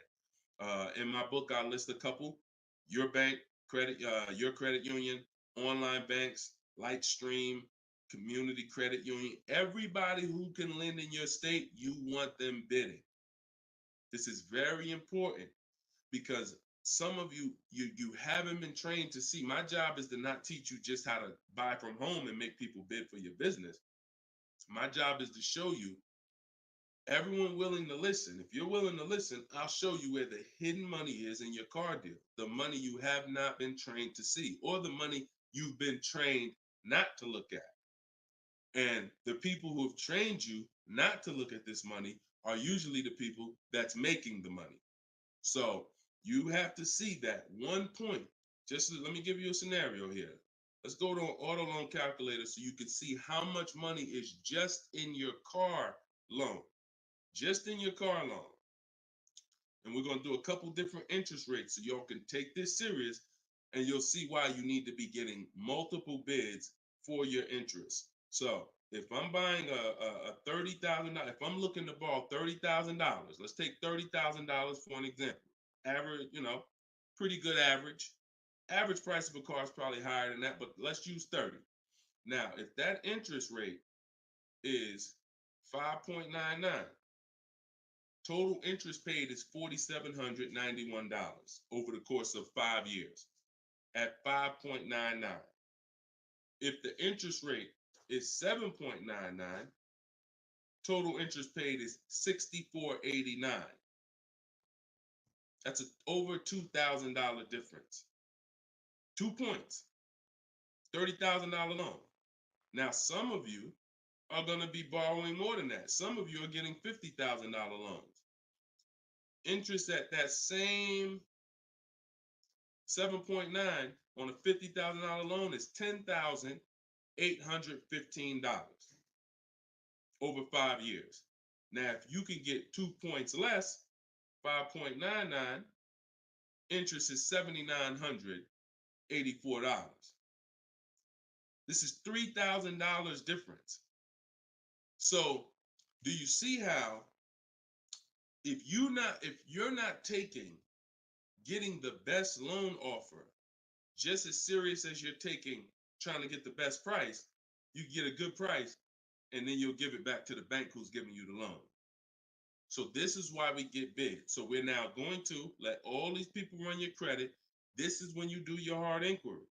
You don't do it before this. Hard inquiries, credit unions, online banks, your bank, your credit union, everybody's bidding now. And now what you're going to do, once you take the best offer from that round, that's round 2, that's when you're going to call the dealer and you're going to tell them what that best offer is and see if they can beat it. Because the dealership has another 7 to 10 to 12 banks that they're going to be competing to try to get your business. So this is the bank bidding war. So when I created this product, and if you do this right, as I said, what I know you were taught, who was taught, be honest, we're live right now. This is our Thursday, 12 p.m. live. Who was taught, don't let people run your credit. When you have multiple inquiries, it lowers your credit score. Who was taught that? Type me if you were taught that. Don't let these banks, don't let people run your credit. You can't have all these people doing hard inquiries or they're going, it's going to jack your credit score up. All right, look, that right was taught. Okay. Look, Lisa, I see you. Hold on. Let me go to Instagram so I can see our Instagram comments over here. I always got to go to Instagram Live. Okay, Diana from Facebook. I see you. Hold on. Let's get Instagram in the building. Give me a second. All right. Marinette. All right. Marinette. Okay, I see you. D, I don't even want to try to pronounce your name, but I see you on Instagram. So it's partially true and it's partially wrong. You have to do it the way I just laid out for you. That's called the bank bidding war. And if you want to prove this for yourself, you can simply type in rate shopping online and you'll see this is how the credit union, this is how the credit bureaus allow you to rate shop. So they'll give you 14 to 45 days to do it. If you do it like I just told you, it'll only take 2 days. 2 days. One day you're doing all your stuff at home. We're getting all our lenders at home to bid. The next day, we're getting the dealers to get their lenders to bid. And then we're making a decision on who got the best offer. So don't ask yourself. I never want you asking yourself. I never ask myself, did I get the best deal? That's a question of disempowerment. That's a question of weakness. We don't want that. What you should be saying is, following this process, I guarantee I got the best deal because I got offers from all these banks. I can't get offers from 15, 20 banks and not guarantee I got the best rate. The way you shop, or you've been taught to shop or programmed to shop, you're only getting offers from one bank, or you're just letting the dealer do it all for you. That's where your buyer's remorse comes from. That's where your skepticism about, did I really get the best rate, come from. So we won't know what the best rate is until we get all the bids. And that's how we do it. So everything that I'm teaching y'all is part of what's in my book, rated 4.9 on Goodreads. It's called Cars from Home, 7 Steps to Saving Time, Money, and Avoiding Dealers. You could keep typing your questions because Dolan's going to pull the next question and you can put it up on the screen now, Dolan. Put the next question up. But all of you can get your copy for 75% off as long as you get to my website before the 30 minutes expires. This is a welcome offer. Normal price of the book is $97, and it's worth every penny. It's worth actually thousands. But special welcome offer, you get it for 75% off in my TikTok bio, in my Instagram bio, or in the comment section on YouTube or Facebook. Okay, this is Monty from YouTube. She said, my mother's looking to start a new lease soon, but she only drives 5,000 a year. What's the best option? Low mileage lease if she's not keeping the car. So if she's not keeping the car, Monty, watch this. I run this scenario a lot, and I want y'all to, because some of you, you were taught never to lease. If you stick around this channel long enough, you'll see probably within minutes that that's some of the worst advice that you've ever listened to. If you don't keep your cars 8 years, so we'll talk about that. And we show examples. It's not even up for debate. People who try to debate it, they're emotional and they're tied to old advice.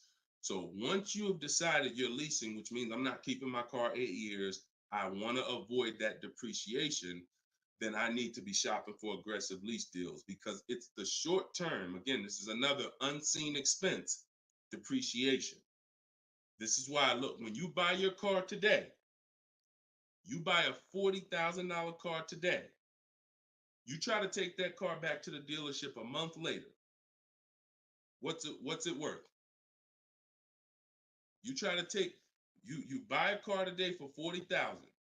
You try to take that car back to the dealer a month later. Is it worth $40,000? Right? No. A month.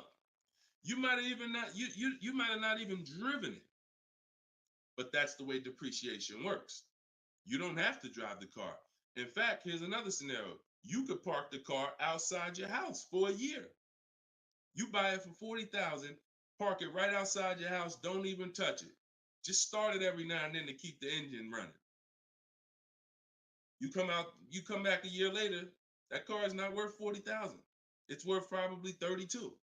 Dang, how did I lose that much value and I didn't even drive it 1 mile? Depreciation. That's called the unseen expense. So whenever you hear me talk about the unseen expense, it's depreciation. So your job is to find the strategies, which is what I teach, to make sure you avoid the depreciation hit. So if you buy a car, Monty, even if she doesn't drive it, even if she only drives it 5,000 per year, 5,000 miles a year, like you're saying, she's losing value. And what she's doing when she replaces the car is she's hoping she could get some of that value back that she lost. It really never happens. Who understands that when you go to trade your car in, you never get what you really thought you were going to get for the car, right? Now I'm going to ask you a question. Everyone who has a car outside that's 10 years old or more, 10 years old or more, type me in the comments. Matter of fact, let me know how many years you've had the car. That's a better one. Type how many years you've had the car. And for those of you who just came to the show, this is our Thursday, 12 p.m. live show. We're actually live right now. This isn't a rebroadcast, although we do rebroadcast these shows throughout the day, all day, so that you can actually catch up, watch the replay. But this is our time. We're live Monday, Tuesday, Thursday, and Friday, 12 p.m. and 3 p.m. Make sure you're here. If you want to engage with us, make sure you're here. If you want to tell your friends, this is the time to be here. Okay. So we got people 11 years. Can Skin on Instagram, 11 years, 13 years. Jessica on YouTube, I see you. 6-year Jeep Wrangler. Well, I wanted to hear from people who are longer. 2018 Sakia. So, all right, 15 Tahoe. Okay, I'm talking about the people who've had a car 10 years or more. One thing about you that listen, are y'all worried about how much you're really going to get for that car? Are you overly worried about it? Most of you are going to say, no, not really. It's worth a couple thousand, but you've used most of the value. You understand that? Look, Big Meek said I got 08 4Runner on TikTok. So we understand when you have kept your car long term, I'm not concerned with resale value much, because my whole goal with having this car was to use up most of the value. So that's what you do if you're a buyer. If you're not going to get to this level, this is what I'm telling you. that you are now losing because the depreciation of your car is the highest in the first 5-6 years. So in order for you to win, you have to keep that car, what I call the 8-year rule. 8 years, that's when the depreciation starts to level out, where you're not losing value like this. And so regardless of how much you're driving, that's not the key. That's not the key. Monty's mom is driving 5,000 miles a year. Who's a high mileage driver driving more than 18,000 miles a year, type HM? I want you to know, I want to cover all the bases for this question here. Oh, what doesn't matter whether you're a high mileage driver, low mileage driver, it has nothing to do with how much you drive, because that's not what's killing you. It's the depreciation based on the time you have owned the vehicle. And if you're not keeping that car 8 years, you should be shopping for aggressive leases. Now, before we go to the next question, I'm going to show y'all an example of why it is impossible.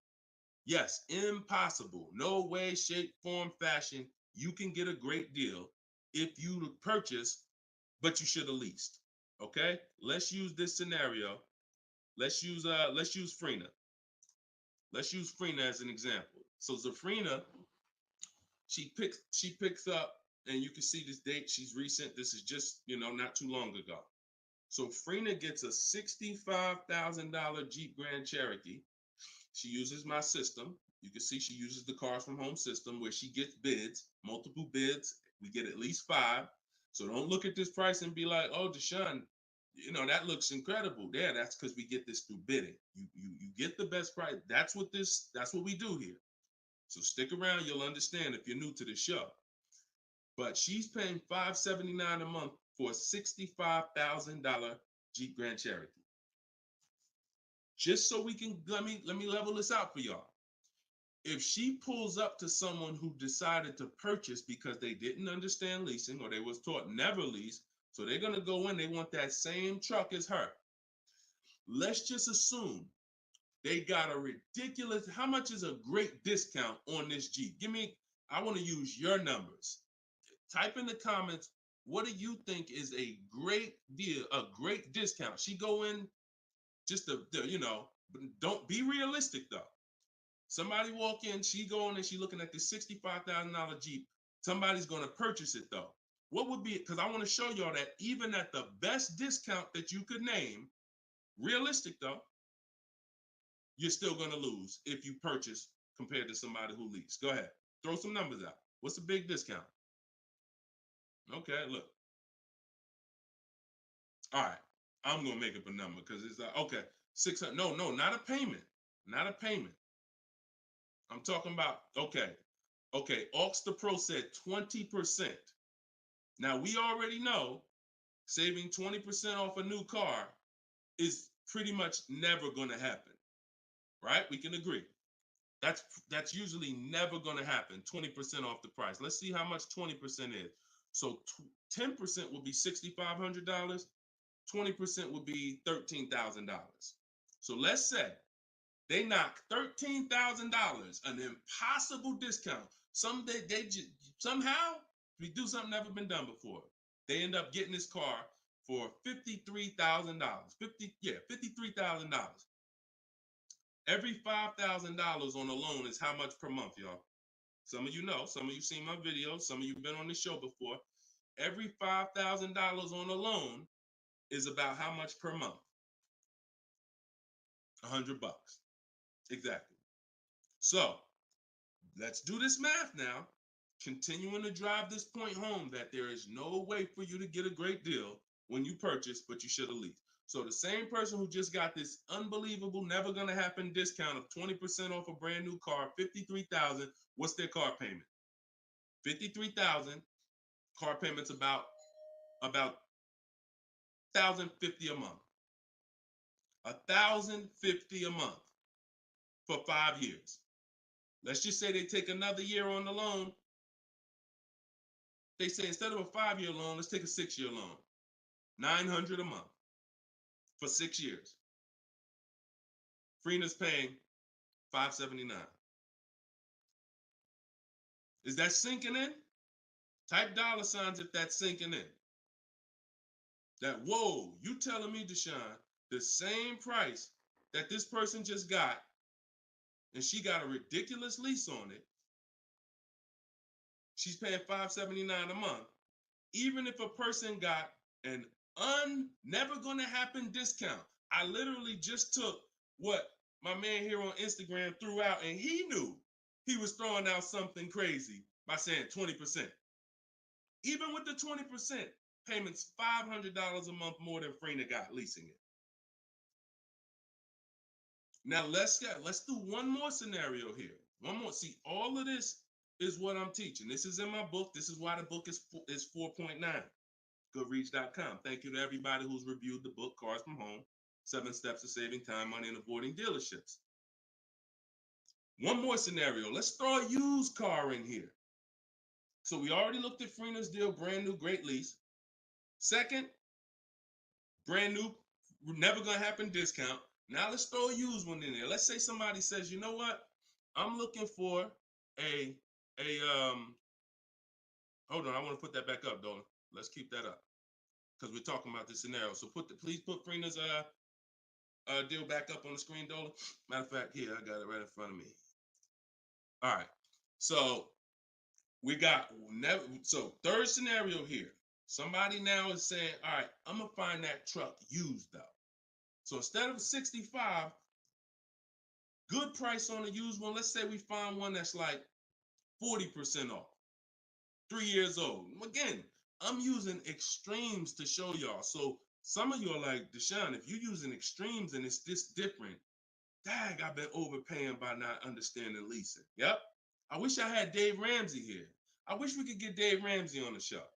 You know, I wish he was in the audience. I wish him, because unfortunately, look, shout out to Dave. I know he has the right heart, the right intentions, but he has the wrong information. He's what I call confidently incorrect. That means dangerous. You're dangerous. When you're confident and incorrect, you're dangerous to yourself and others. So now, used car, somebody gets this car, they knock 40% off the price, and they get one for like $40,000, $65,000 truck. I got one 3 years old. I paid $40 for it. Every $5,000 we just said is about $100 a month. 40 payments, $800. You take a 6-year loan, payments $725. On a used one, we're no longer even talking apples to apples with the vehicle. On a used one, $579 Freener's paying, $725 for a 6-year loan on a used one, 3 years old, 1 year on the warranty left. Then you're on your own. $1,000 a month to buy a brand new one. See, son, you getting mad yet? Are you getting mad yet at the people who taught you not to lease? Now, who should be? Because some of you, if you just tuned in, you might be thinking, oh, Deshone, so should I only lease? No. If you are not keeping your cars 8 years, then you should only lease. Because when you buy, if you keep the car long enough, you can win. Because you're going to pay double what Freener's paying if you buy a brand new one. You're going to pay more on a used one, but eventually you pay off the car, you keep it 8, 10, 12 years. The longer you keep it, you can catch up. You're still not going to, you get what I'm saying? Because Freener's always going to have a payment. If she keeps leasing, she's always going to have a payment. But if you keep buying your cars, trading them in 5 years, trading them in 6 years, trading them in 4 years, you are no way, shape, or form even close to this. You're thousands and thousands of dollars away. There's thousands of dollars more every year coming out of your bank account than someone who understands leasing. Yeah. Tell your parents, tell your cousins, tell your brothers, tell your spouse. This is what I've been ranting about for years, trying to get you to understand. That's why I say there's no way to get a great deal if you don't understand. If your deal's on the wrong foundation, no way to get a great deal. It's impossible, no matter how much you save on the car. Okay? So yeah, we go deep on that today. Good. I'm happy we got a chance to go deep.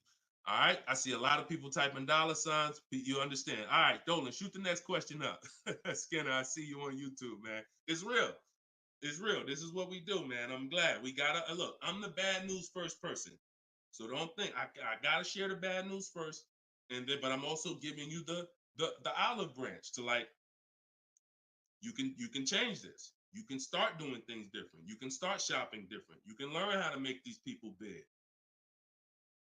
So go ahead, shoot the next question up, Dolan. Let's keep them coming. We're Thursday. We're live right now, y'all. So if you just jumped on the show, this is our live 12 p.m. show. Type your questions, and can y'all tap the screen on TikTok? Can we shoot those likes up? Can we? If you're gonna spend time with us and you're getting value out of what we're doing, I need everybody who's getting value hit the like button and start tapping the screen if you're on TikTok just to show that. Run those likes up. All right, I see it. See y'all lighting it up already. All right, Facebook, James. I'm an old school guy that was told not to let anyone run my credit. I'm not even sure how to download your book. Maybe you could walk us old timers through the process of downloading it. Unfortunately, I teach an online system. I'll be the first one to tell you my system's online. My system's right here in front of a computer. I've worked personally with probably 1,600 people personally in my coaching program since 2021.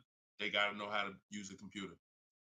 I've had older people who get their children, who get their grandchildren come because and sorry y'all, my eyes are watering. I got a little something trying to jump on me, but we good.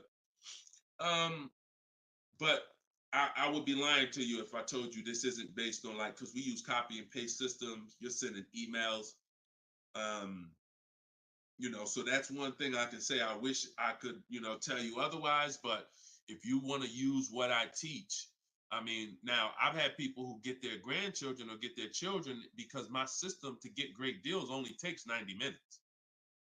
It only takes 90 minutes. That's why when you go to the page and you see my book, a lot of you are going to see the first thing I say on my website is this will teach you how to get below market deals in as quick as 48 hours. And the time you're putting in to get those deals is probably going to be about 90 minutes once you learn, as I walk you through my 7-step process. But you got to know how to use a computer. So I'm just being real with you. Like, I wouldn't tell you to get the book if you're not comfortable sending emails, copying and pasting, because it is an online system. So I would tell you, call one of your family members who's computer savvy. Tell them, hey, get this book, work this for me, help granddad out, help dad out. And not only are you helping yourself, but they'll now have a skill so that they can learn, so that they're now making dealers bid and they're at home. That's just me being as honest as possible with you. All right. Great question, though. Great concern. Skinner, what's up, my man? Skinner from YouTube. Deshone, what are the bank necessarily looking for different from what the dealership is?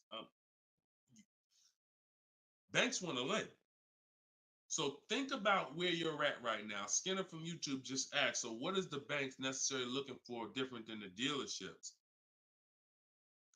Banks, there's more banks around us that would want to lend us money to buy a car than we know about.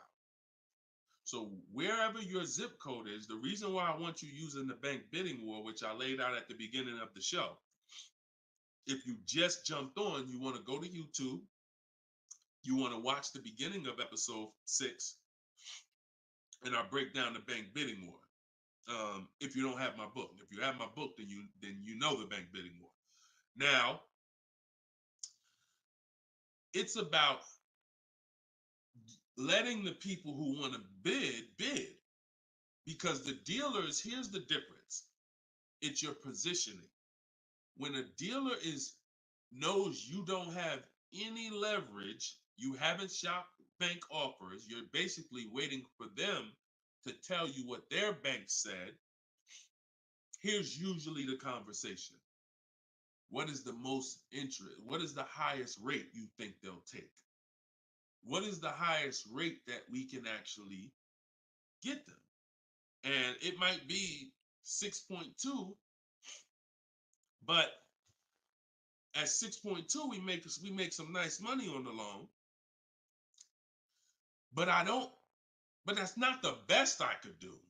But I'm not going to give them the best I could do, because what sense does that make? I'm going to give you the most you're willing to pay. So if I go out and say, look, we got you 6.2, your payment's this. If you don't fight them, then that's what's going to happen.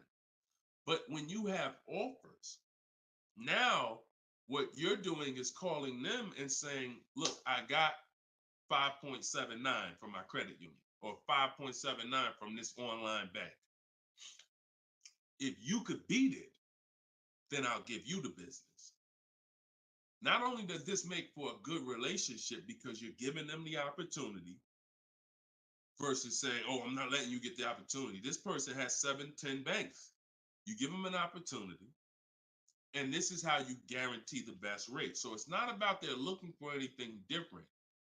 It's about positioning yourself so that the dealer is now trying to beat the rate you got versus what I just laid out 60 seconds ago when you don't have a rate in the conversation they're having. Leverage. Leverage. All right, that's the difference. One gives you major leverage to guarantee you're getting the best offer. One, you have no leverage, and so there's no guarantee. And you'll always drive wondering, man, could I have gotten a lower interest rate? That'll always be in the back of your mind. So we want to eliminate that. All right, great question, Skinner. Go ahead, Dolan. Next one. I don't see too many questions coming in on Instagram. Instagram, where y'all at with your questions today? We getting questions from TikTok. I see a lot of them. Let's go. Oh, there's one. Okay, Body by Michelle. When buying a luxury car with cash, when should I let the salesperson know? Okay. The process of what we teach doesn't change doesn't matter what you're buying. We've had people get Maseratis, get high performance BMWs. I know this works because bidding just works. So first thing you have to do, Michelle, is realize I need to get at least 5 offers, because we're so concerned with how we're going to pay for the car that we're not thinking about which dealer is going to sell us the car for the lowest amount. Now, some of you may have been taught every dealer has the same price. I got this clue when people started saying things like Nissan doesn't have good deals.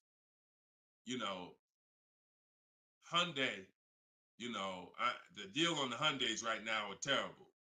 That's either coming from 2 things, and they're both wrong, that I want you to stop today. Looking at advertisements, commercials, because some people say, Deshone, I look at that, the commercial says that, I got to put down $4,000 if I want to lease that vehicle. That's an advertisement. It's not a deal. It's a custom thing they put together that they want to present to the public. It's not a deal. When you look at what I just showed you with Frina, when you look at Danielle's lease on her Audi A3. She's paying $550 a month, $44,000 Audi A3. She only put her first look. This is her words. Due to circumstances out of my control, I had to lease something quickly. So my program, I told you, as quick as 48 hours, you can get below market deals. This doesn't take days and days and weeks. I took the course last weekend, did all my emailing back and forth because she's in my video program. So I do have my book, and then I have that same book in a video program. You pick. Now, finalized the deal on Sunday, was finally able to pick it up. This is the details. $550 a month, first payment down. Included maintenance, gap insurance, all fees, taxes, registration, 12,000 miles per year. MSRP was $44,000. If we saw a commercial, or if we went on Audi's website right now, that is not what they're advertising for that car's lease. They're probably advertising $479 a month with $3,700 due at signing, plus tax and fees, which would end up, if you wanted to get to this payment, you probably need $5-6 grand up front. That, I'm telling you, stop looking at commercials. Those are not deals. We don't look at commercials to dictate what the deal's going to be. Nothing that I'm ever going to show y'all that people are getting learning from me is ever going to match a commercial. Second thing that people might be looking at when it comes to what they deem they can get for a car is going into one dealer. That's it. Going to one dealer. What's the price? Oh, wow, that seems high. That's higher than I thought it was going to be. And leaving saying, oh, man,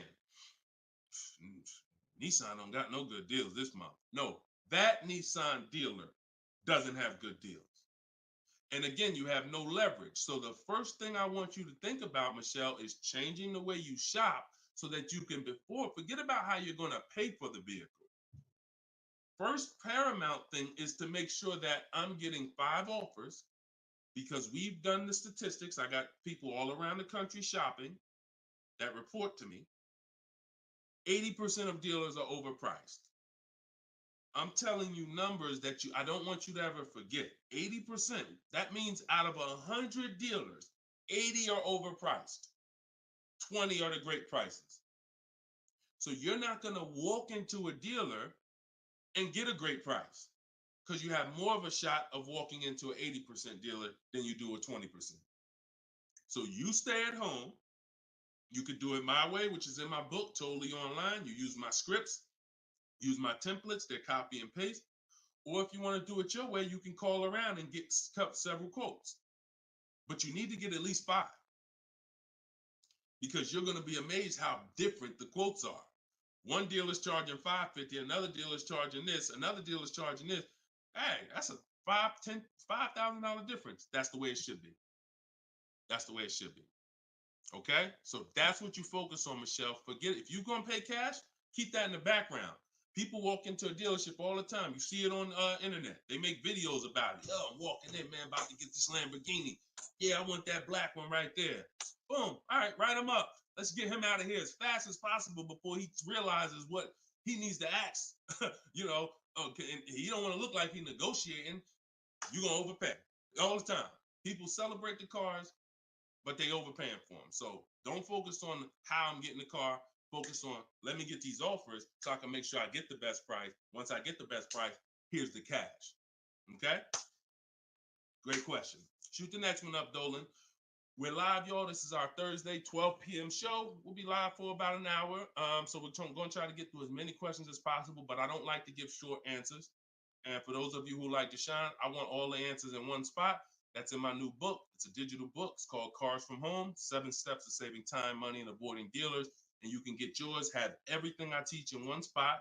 If you get the 75% off price, it's $24. It'll be in your inbox in 5 minutes. You can get it in my TikTok bio. You can get it in my Instagram bio, or on Facebook, YouTube. We got a link in the comment section for you that you can get your copy at 75% off. But it's only for 30 minutes. Once the timer expires, it does go back up to the $97 price. Okay, YouTube, Hanako. Sorry, hold on. Eyes water, I'm sorry. All right, YouTube, Hanako. What if you guess incorrectly on what your yearly mileage will be for a lease? Can you renegotiate your lease if you will go over the mileage? So some brands will let you buy mileage before the lease ends. So you can buy them, but I think BMW has it where you can buy the mileage for like 15 cents, but you can't be within like the last 3 months or last 6 months, something like that. So everybody, if you do have that option, you want to call your leasing company and you want to see. But I teach to estimate your miles. Like I have a chapter in my book. It's not even a chapter. It's like a little section called Choose Your Mileage Wisely, where we walk you through the math. Now, sometimes lifestyle changes. You were working 10 miles from home. Now you're working 30 miles from home. That's understandable. What I like to do is we always do an equity assessment. Who has a lease, but you didn't know you could sell leases? Type of question mark. If you did not know that you could sell a lease, I want you to type a question mark in the comments, because you need to get familiar, and every one of you who are going to be replacing your cars, whether you own it, lease it, anything, you need to get familiar with what we call an equity assessment.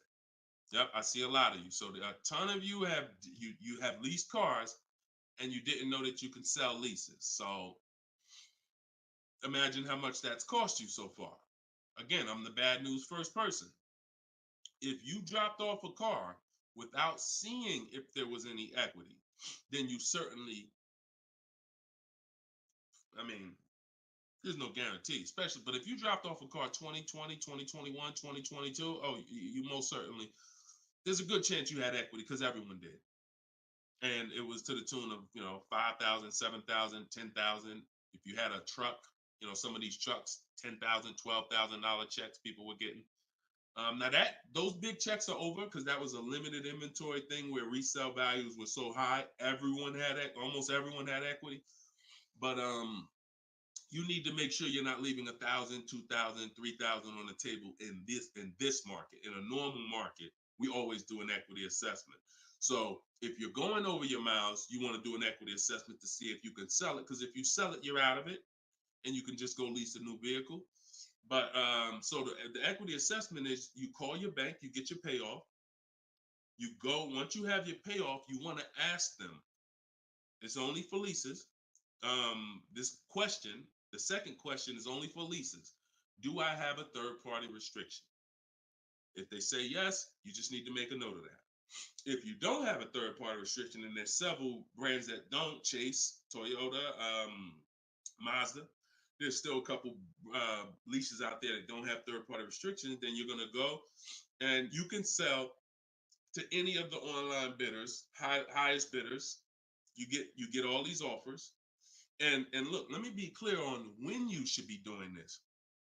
Before you ever think about shopping for a car, you gotta take care of your equity. You shouldn't be shopping for a car and then saying, all right, now let me check and see what equity I got. Because now if you don't, you need to know that up front, because if you have $3,000, $4,000 of equity, that matters going into your budget. Maybe you want to apply it to your next deal. Maybe you want to put it in your bank account, but you need to know about it early. That's why it's the second step in my system. I got 7 steps. Equity assessment is the second step.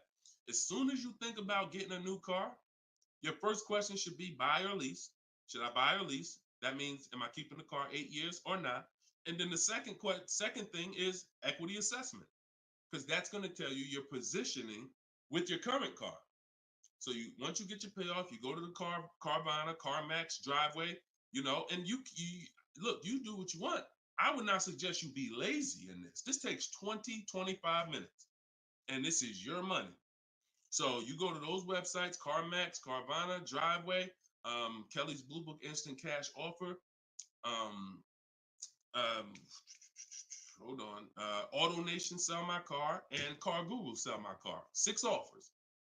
6 cash offers, and that's going to tell you your equity position. That's once you know that, because some of you are going to do that and find out you got negative equity. Now you have to plan accordingly. Some of you are going to do that and find out you got 4,000 of equity. Now you got to plan accordingly. Some of you in leases are going to do that and find out you have no equity, in which case, okay, I just need to wait until my lease is up. I can't get out early. But so the equity assessment tells you how you can move to the next step. Okay? So that's what you focus on. That's what you focus on at this particular step. Okay? Go ahead, shoot the next question up, Dolan. All right, we're getting a lot more. I'm gonna try to get through. I'm gonna try to go faster, but go ahead, shoot the next one up, Dolan. This one's Instagram. That's my man that I said I didn't want to butcher your name. Might even be a woman, so I'm not even gonna try to pronounce the name. But my lease is up in 6 months. I would like to lease again. Is my current lease gonna hurt me when trading it in? Equity assessment. I'm glad you asked that. Equity assessment. That's the game. That's the game. See, those are the questions that gets answered with the equity assessment. Is my lease going to hurt me or help me? Do the equity assessment, and you'll know. Now, if you have a third-party restriction, then we can't sell direct to these online buyers. We have to sell to a local car dealer of the same brand. So I have a script in my book where I walk you through talking to used car managers so that you can actually sell your car locally to them. You're selling a 2 or 3 year old car, usually good mileage for most. We need to sell that car to a local used car dealer, but we are still getting bids. We're not walking in. This is what a lot of people did. You may have did it. Man, I got a third party restriction. I'm gonna just walk into the dealer. hey, yeah, look, I know I got equity. You don't realize how you're making it hard for someone to even help you because you don't know how much equity you got, and now you're coming in and you're not really saying what you know.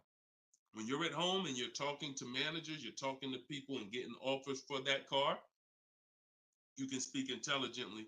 And we only talk to used car managers in those cases.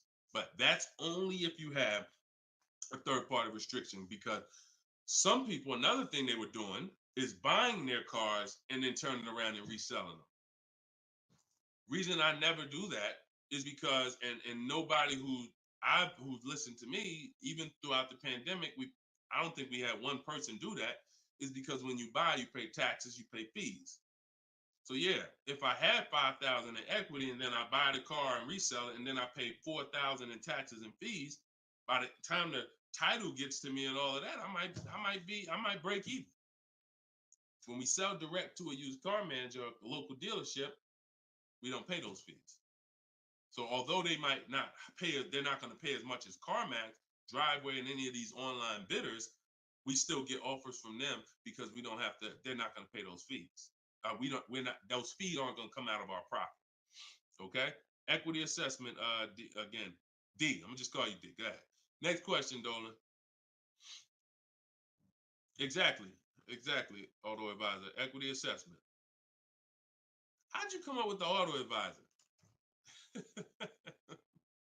That's so funny. I'm just not used to seeing, I'm not used to seeing anything that says the auto advisor unless it's there's a lot of Deshone the Auto Advisor accounts going around inboxing people to buy crypto. I don't do anything but car education. So if it ain't about Cars from Home, my book, if it ain't about Cars from Home, my video library, it ain't about my coaching program, then it is not me.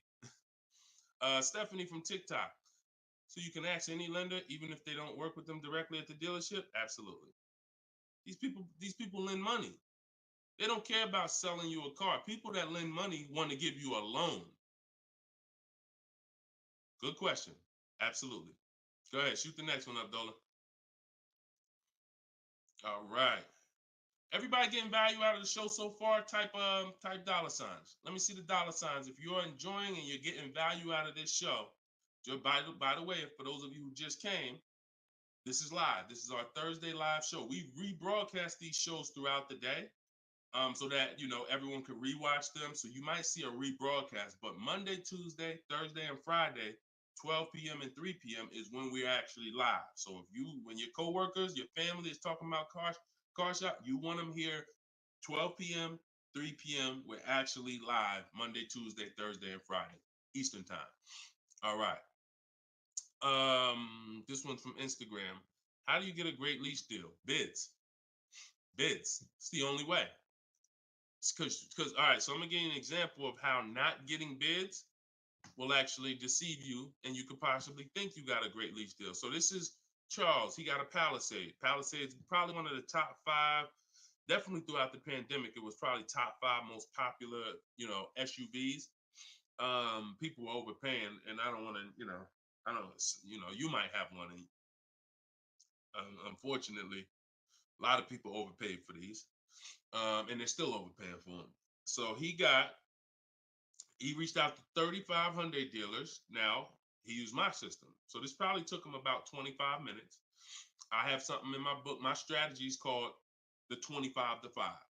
What that is we're connecting with 25 dealers online. And our goal is to get 5 offers. Because if you want to show earlier, I told you 80% of dealers are overpriced. So we're going to get 5 offers, and they're going to be about $150 to $200 apart minimum. Your best offer when you get bids is going to be about $150 per month to $200 a month cheaper. Now, if you're purchasing, hold on.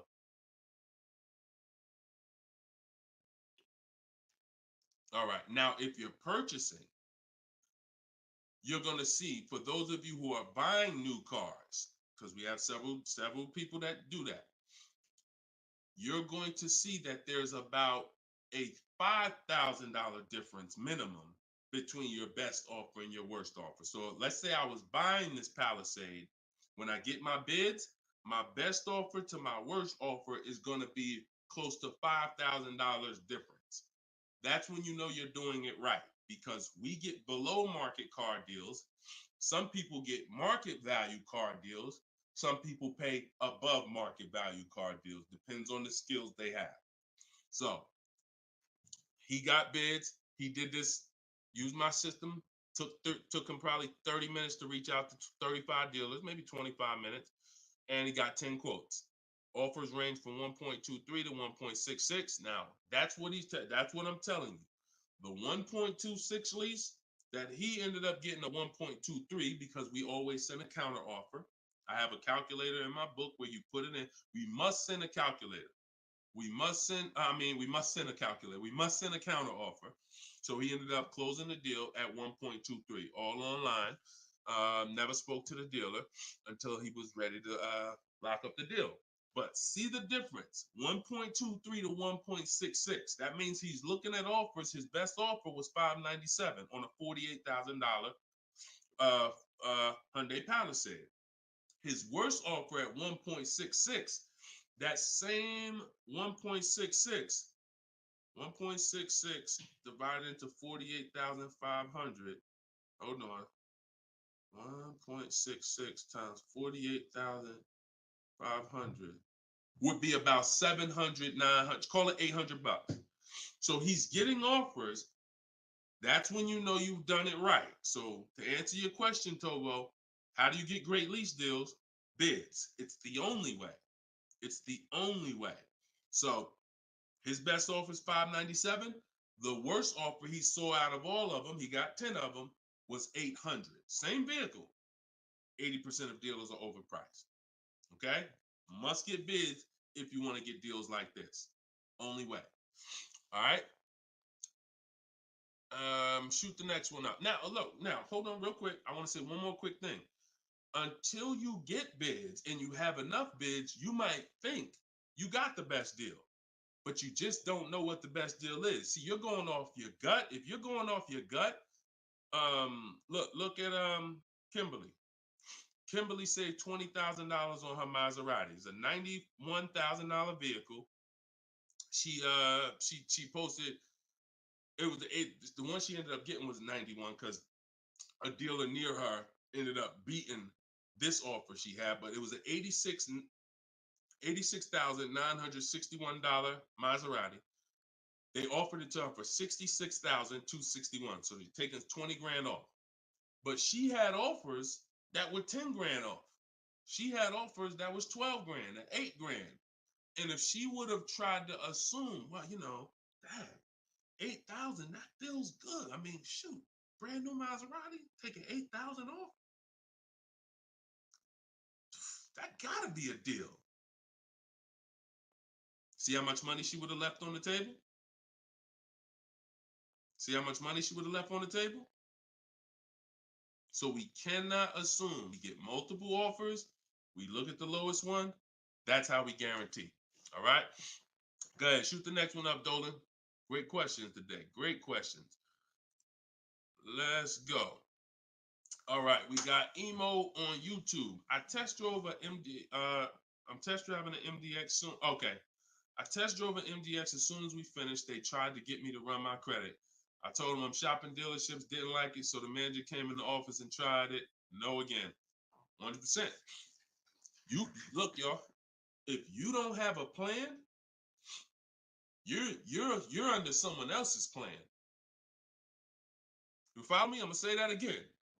If you got a light bulb emoji, type a light bulb emoji, type a gem emoji. Remember this. If anytime you don't have a plan, you will be subject to someone who has a plan. And there's nobody that has a plan like car salespeople. We know what we're doing. We are not trained in much. We're not trained in finance like we should be. We're not trained in buying versus leasing like we should be. We're not trained in resale values like we should be. We're not trained in insurance products like we should be. There's more insurances to consider with a car than there is a house. Kid you not. Extended warranty, that's an insurance policy. You might use it, you might not. Tire and wheel, that's an insurance policy. Gap insurance. You have auto insurance. There's multiple insurances that you need to consider in this business, when you're buying a car, when you're leasing a car. We're not trained in none of that like we should be. But what we are trained in is how to make sure we have enough information to sell you what we want to sell you. And so if you don't have, and the least, the people with the least integrity, they are certainly going to try to pin you down with the credit check. Can't give you a credit. I can't give you a quote without your credit. Come in. I need you to be here. When can you come? First question they ask, y'all, right? Who's getting phone calls from dealers right now? Raise your hand and type me if you're getting phone calls from dealers right now for any reason. Bring your car in early. Hey, your lease is almost up. Hey, I saw that we can get you in a new car. We can keep your payment the same. Look, nobody's business.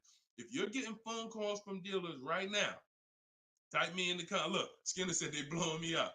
So understand the reason why they're doing that is because they want to pin you down. It's just come on in. When can you come in? When I can come in, I get you to talk. Numbers in here, it means you're pinned down. You cannot do this. You're losing all your leverage. So that's why I'm telling you, you're going to shop with a plan if you're following what I'm telling you, if you're following what I teach. Some of you have my book already. Shout out to those who have my book. We're rated 4.9 on Goodreads.com. Appreciate everybody who's reviewed the book. You can get yours for 75% off. It's normally $97, but in my TikTok bio, 30 minutes only, you can get it for 75% off. Instagram bio is $24 if you get the deal in the comment section. But you must have a plan because they have a plan and you don't know who you're dealing with. So that's all I can tell you. But I'm glad you stuck to the guns. Even under the pressure, you didn't let them run your credit. You stuck to the guns. Way to go. All right, go ahead, Dolan. This one's from TikTok. Better to buy used or new? Planning to keep longer than 8 years. Thank you for all that information. Letting me know you understand the 8-year rule. I appreciate you. That's a matter of, okay, so if I'm buying to keep more than 8 years, right? Only question between new or used is a question of budget. Can you get everything you want and need in a new car for your budget? Once you get all your bids, can you get all those bids? Is the best bid that's going to win your business on a new car in your budget comfortably, then get a new car. But now some of you can't afford a new car that covers all your needs. Needs are the most important thing you need to think about. You need to know the difference between wants and needs. Needs is, I got 3 children, I need a third row. Need is, I drive on the highway a lot. I need a car that has good acceleration. That's needs. Needs are things where if you don't get them, you're not going to like the car, you're going to trade it in because it's not doing the basic things you need it to do. That's needs. Wants is, I like to have the sunroof. I don't need it though. But if I can get it in my budget, I'll take it. I like to have this. I like to have that. These are wants. You got to know the difference. Unless your budget can buy everything. But if you can't get everything you want and need in a new car for your budget, then we go used. But if you get everything you want, there's plenty of people who are like, you know what, Deshone, I am a long-term person. I'm keeping more than 8 years. I could afford both. I only get a car every, only once a decade. I want to get a new one. That's fine. And some of you are like, you know what? I really want to go with even more value. So I'm gonna look to get a pre-owned one, not 30% off the price, 20% off the price, 40% off the price. That's fine too. There's no right or wrong there. Just go through it and pick the one that works for you. Great question. Okay. And now I have while you putting the next question up, Dolan, my process for shopping for new cars and leases is totally different than the process we teach on shopping for used cars. It's entirely different. One is called the 25 to 5, where we're reaching out to 25 dealers online, connecting with them, looking to get 5 offers. The other one is the multiple marketplace strategy, where we're on all the online marketplaces where used cars are, and we're narrowing down. We're looking at the used car market, the low prices. We're turning on alerts on our phone so we get notified whenever there's a new car that pops up. Totally different process. Both are online, But with a used car, we cannot do 100% of our transaction online. Sometimes with new cars, we've had people who never left their house. They just went to test drive the car and everything was done online and the dealer delivered the car to them. That's fine because it's a new car. No one drove it. With a used car, we must test drive. So we can only do about 90% of our process with used cars online. 10% has to be in the dealer. Okay. Miss Dollface on Instagram. When is the best time of the month to purchase a car? There is no best time. And I'm going to tell you why. I know you pal. What's the time that you've been taught? I want to hear from you. Like, go to your keyboard right now. What is the time that you've been taught is best during the month to buy a car? And we got a bunch of people on here, a bunch of different people. Tell me the time that you've been taught is the best time to buy. And then I'm going to tell you why that's not the best time. Right? And I know what everybody's going to say. We all going to say the same thing because we were all taught. Well, now I can't say we because I was in the business. Exactly, HBD, end of the month. Cherie said November. Tothy on Instagram, end of the month.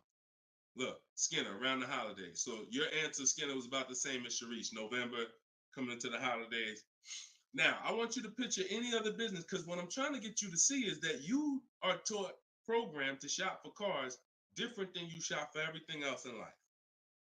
Everything else in life, because if you had a business where every single time at the end of the month, just dozens and dozens of people just came into your store because that's what the marketing did.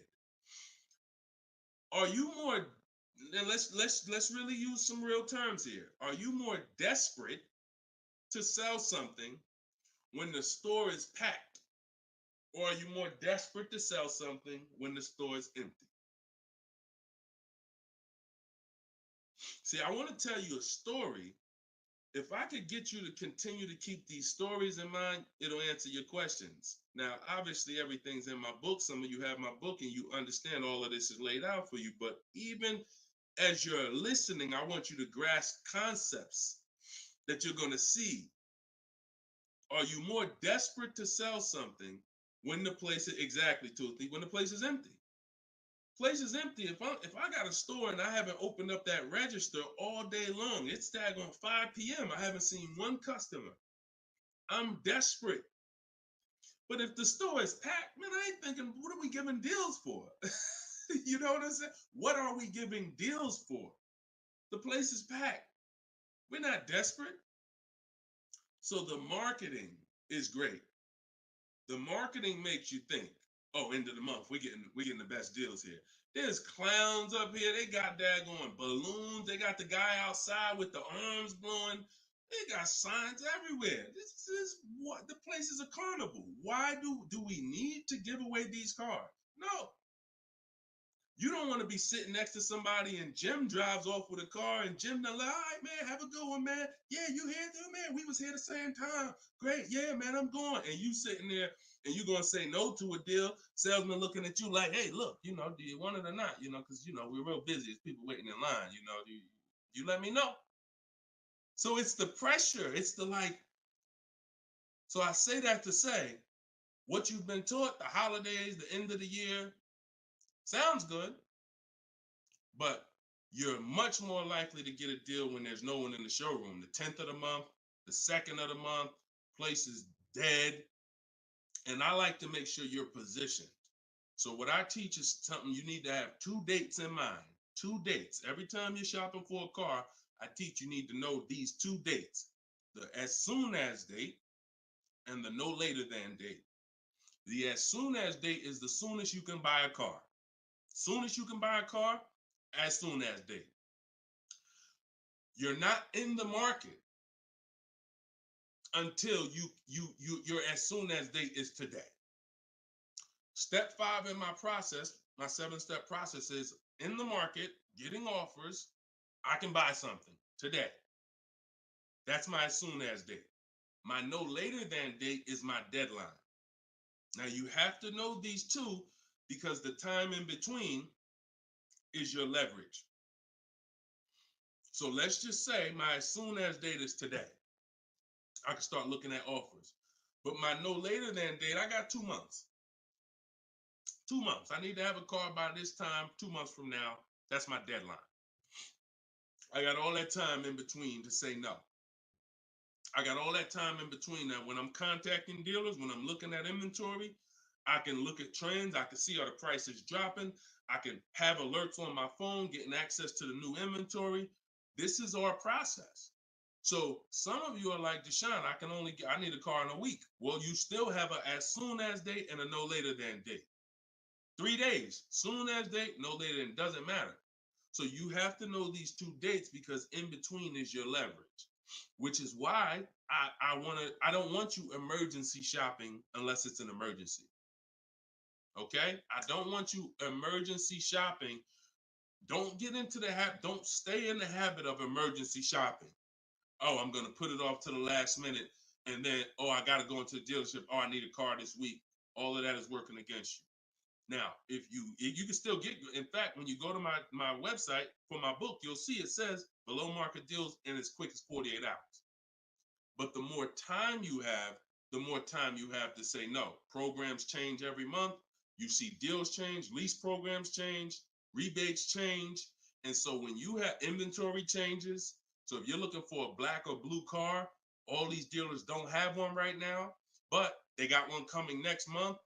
You can, that's fair game for you because you have time. So these are all the benefits of getting in the market 3 months early and learning how to look at the deals. If there's a great deal now, we jump on it. If there's not, okay, I'll look next month. And that's what I did when I got my mother's lease on her Mazda CX-5. October, I was looking at the deals. I didn't like them. Got all my offers. I said I didn't like them. Now, the great thing is I made contact with all these dealers. So they know. Now I'm following up next month. Hey, just checking in. How's the deals looking for this month? November, didn't like them. 3rd month, December, got the deal I liked. Wrapped it up. So don't always think time is an asset. Time is an asset. Now, if it's an emergency, that's fine. We got to get a below market deal. We only got a week to do it. That's fine. You better have a strategy. But if you have the luxury of time, we use that to our advantage. So I wouldn't say there's a best time of the month to purchase a car. But if you're in the market and you're positioned, here's another thing you're positioned for. Every now and then we come into the dealership. When I was at Mercedes, when I was with General Motors, it happens all the time throughout the year. It could happen on the 10th of the month. It could happen on the 12th of the month. It could happen on the 8th. We don't know when this is going to happen, but this is the conversation I'm about to give you a behind the scenes look of exactly what happens and why I want you to be positioned. We come in, they look at the numbers on the board. Sales manager looks and says, man, we got 20 cars sold for the month. We are way behind our objective. All right, listen, call everybody anybody you got, anybody that's real, anybody that's a real buyer, call them. We're not turning down any serious offer today.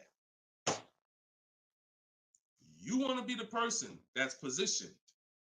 Hey, Jackie, and they're usually emailing us because we don't talk to, nothing that we do requires talking to salespeople. So they be email, hey Jackie, hey, it's Ray over at such and such. Were you still looking for that car? Have you found it yet? No, okay, I know the quote I gave you before was $550. I know you wanted to be here, but my manager said, listen, we'll take any offer today. We really want to move a car. See, you were taught that only happens at the end of the month. It doesn't. You got to be positioned. You got to be positioned. And so that's the luxury of time. So this is what it is, y'all. I want you shopping with a strategy. Like, this is what I want you shopping with. All of this is in my new book, Cars from Home, 7 Steps to Saving Time, Money, and Avoiding Dealerships. Learning the science of making dealers and banks bid for your business while you sit at home, getting below market car deals in under 90 minutes. And you can get your copy for 75% off in my TikTok bio, in my Instagram bio, or you can click in the comment section on YouTube and Facebook. We got a comment pinned for you guys. Or if you're watching us on TV, you can scan that QR code with your phone. Get your copy, use it, use everything in it. I'll walk you through everything in there. Leasing is in there step by step. Purchasing new cars in there step by step. Purchasing used cars step by step. High mileage drivers, I got 2 strategies for you. If you're a short-term high mileage driver, everything's in there step by step. If you have credit issues, I walk you through step by step. So get your copy. We are back live for episode 7 at 3 p.m. And like I said, this is not a rebroadcast. We do these live shows Monday, Tuesday, Thursday, and Friday, 12 p.m. and 3 p.m. So we'll be back for our next segment in a little bit if you want to join us. If not, tell your friends about us, and we look forward to it. We always look forward to the people who are ready to change their life, empower themselves, stop shopping like desperate victims, begging people to help you, begging people to give you a car, begging people to help you. Please, can I get no money down? Going in with wrong information. Down payments are illegal. All of this stuff that is just totally terrible. It's no other way to put it. It's just terrible. I want y'all shopping different. I want you empowered. I want you in control. I want you leaving a dealership guaranteeing I got the best price. Sending me email, Deshone, look at this deal I just got. I got all these offers. Look at this used car I just got. I got 40% off the brand new price. That's what I want you emailing me. Empowered, and that's what we're going to get to. God bless y'all. I see y'all on the next segment. Shout out to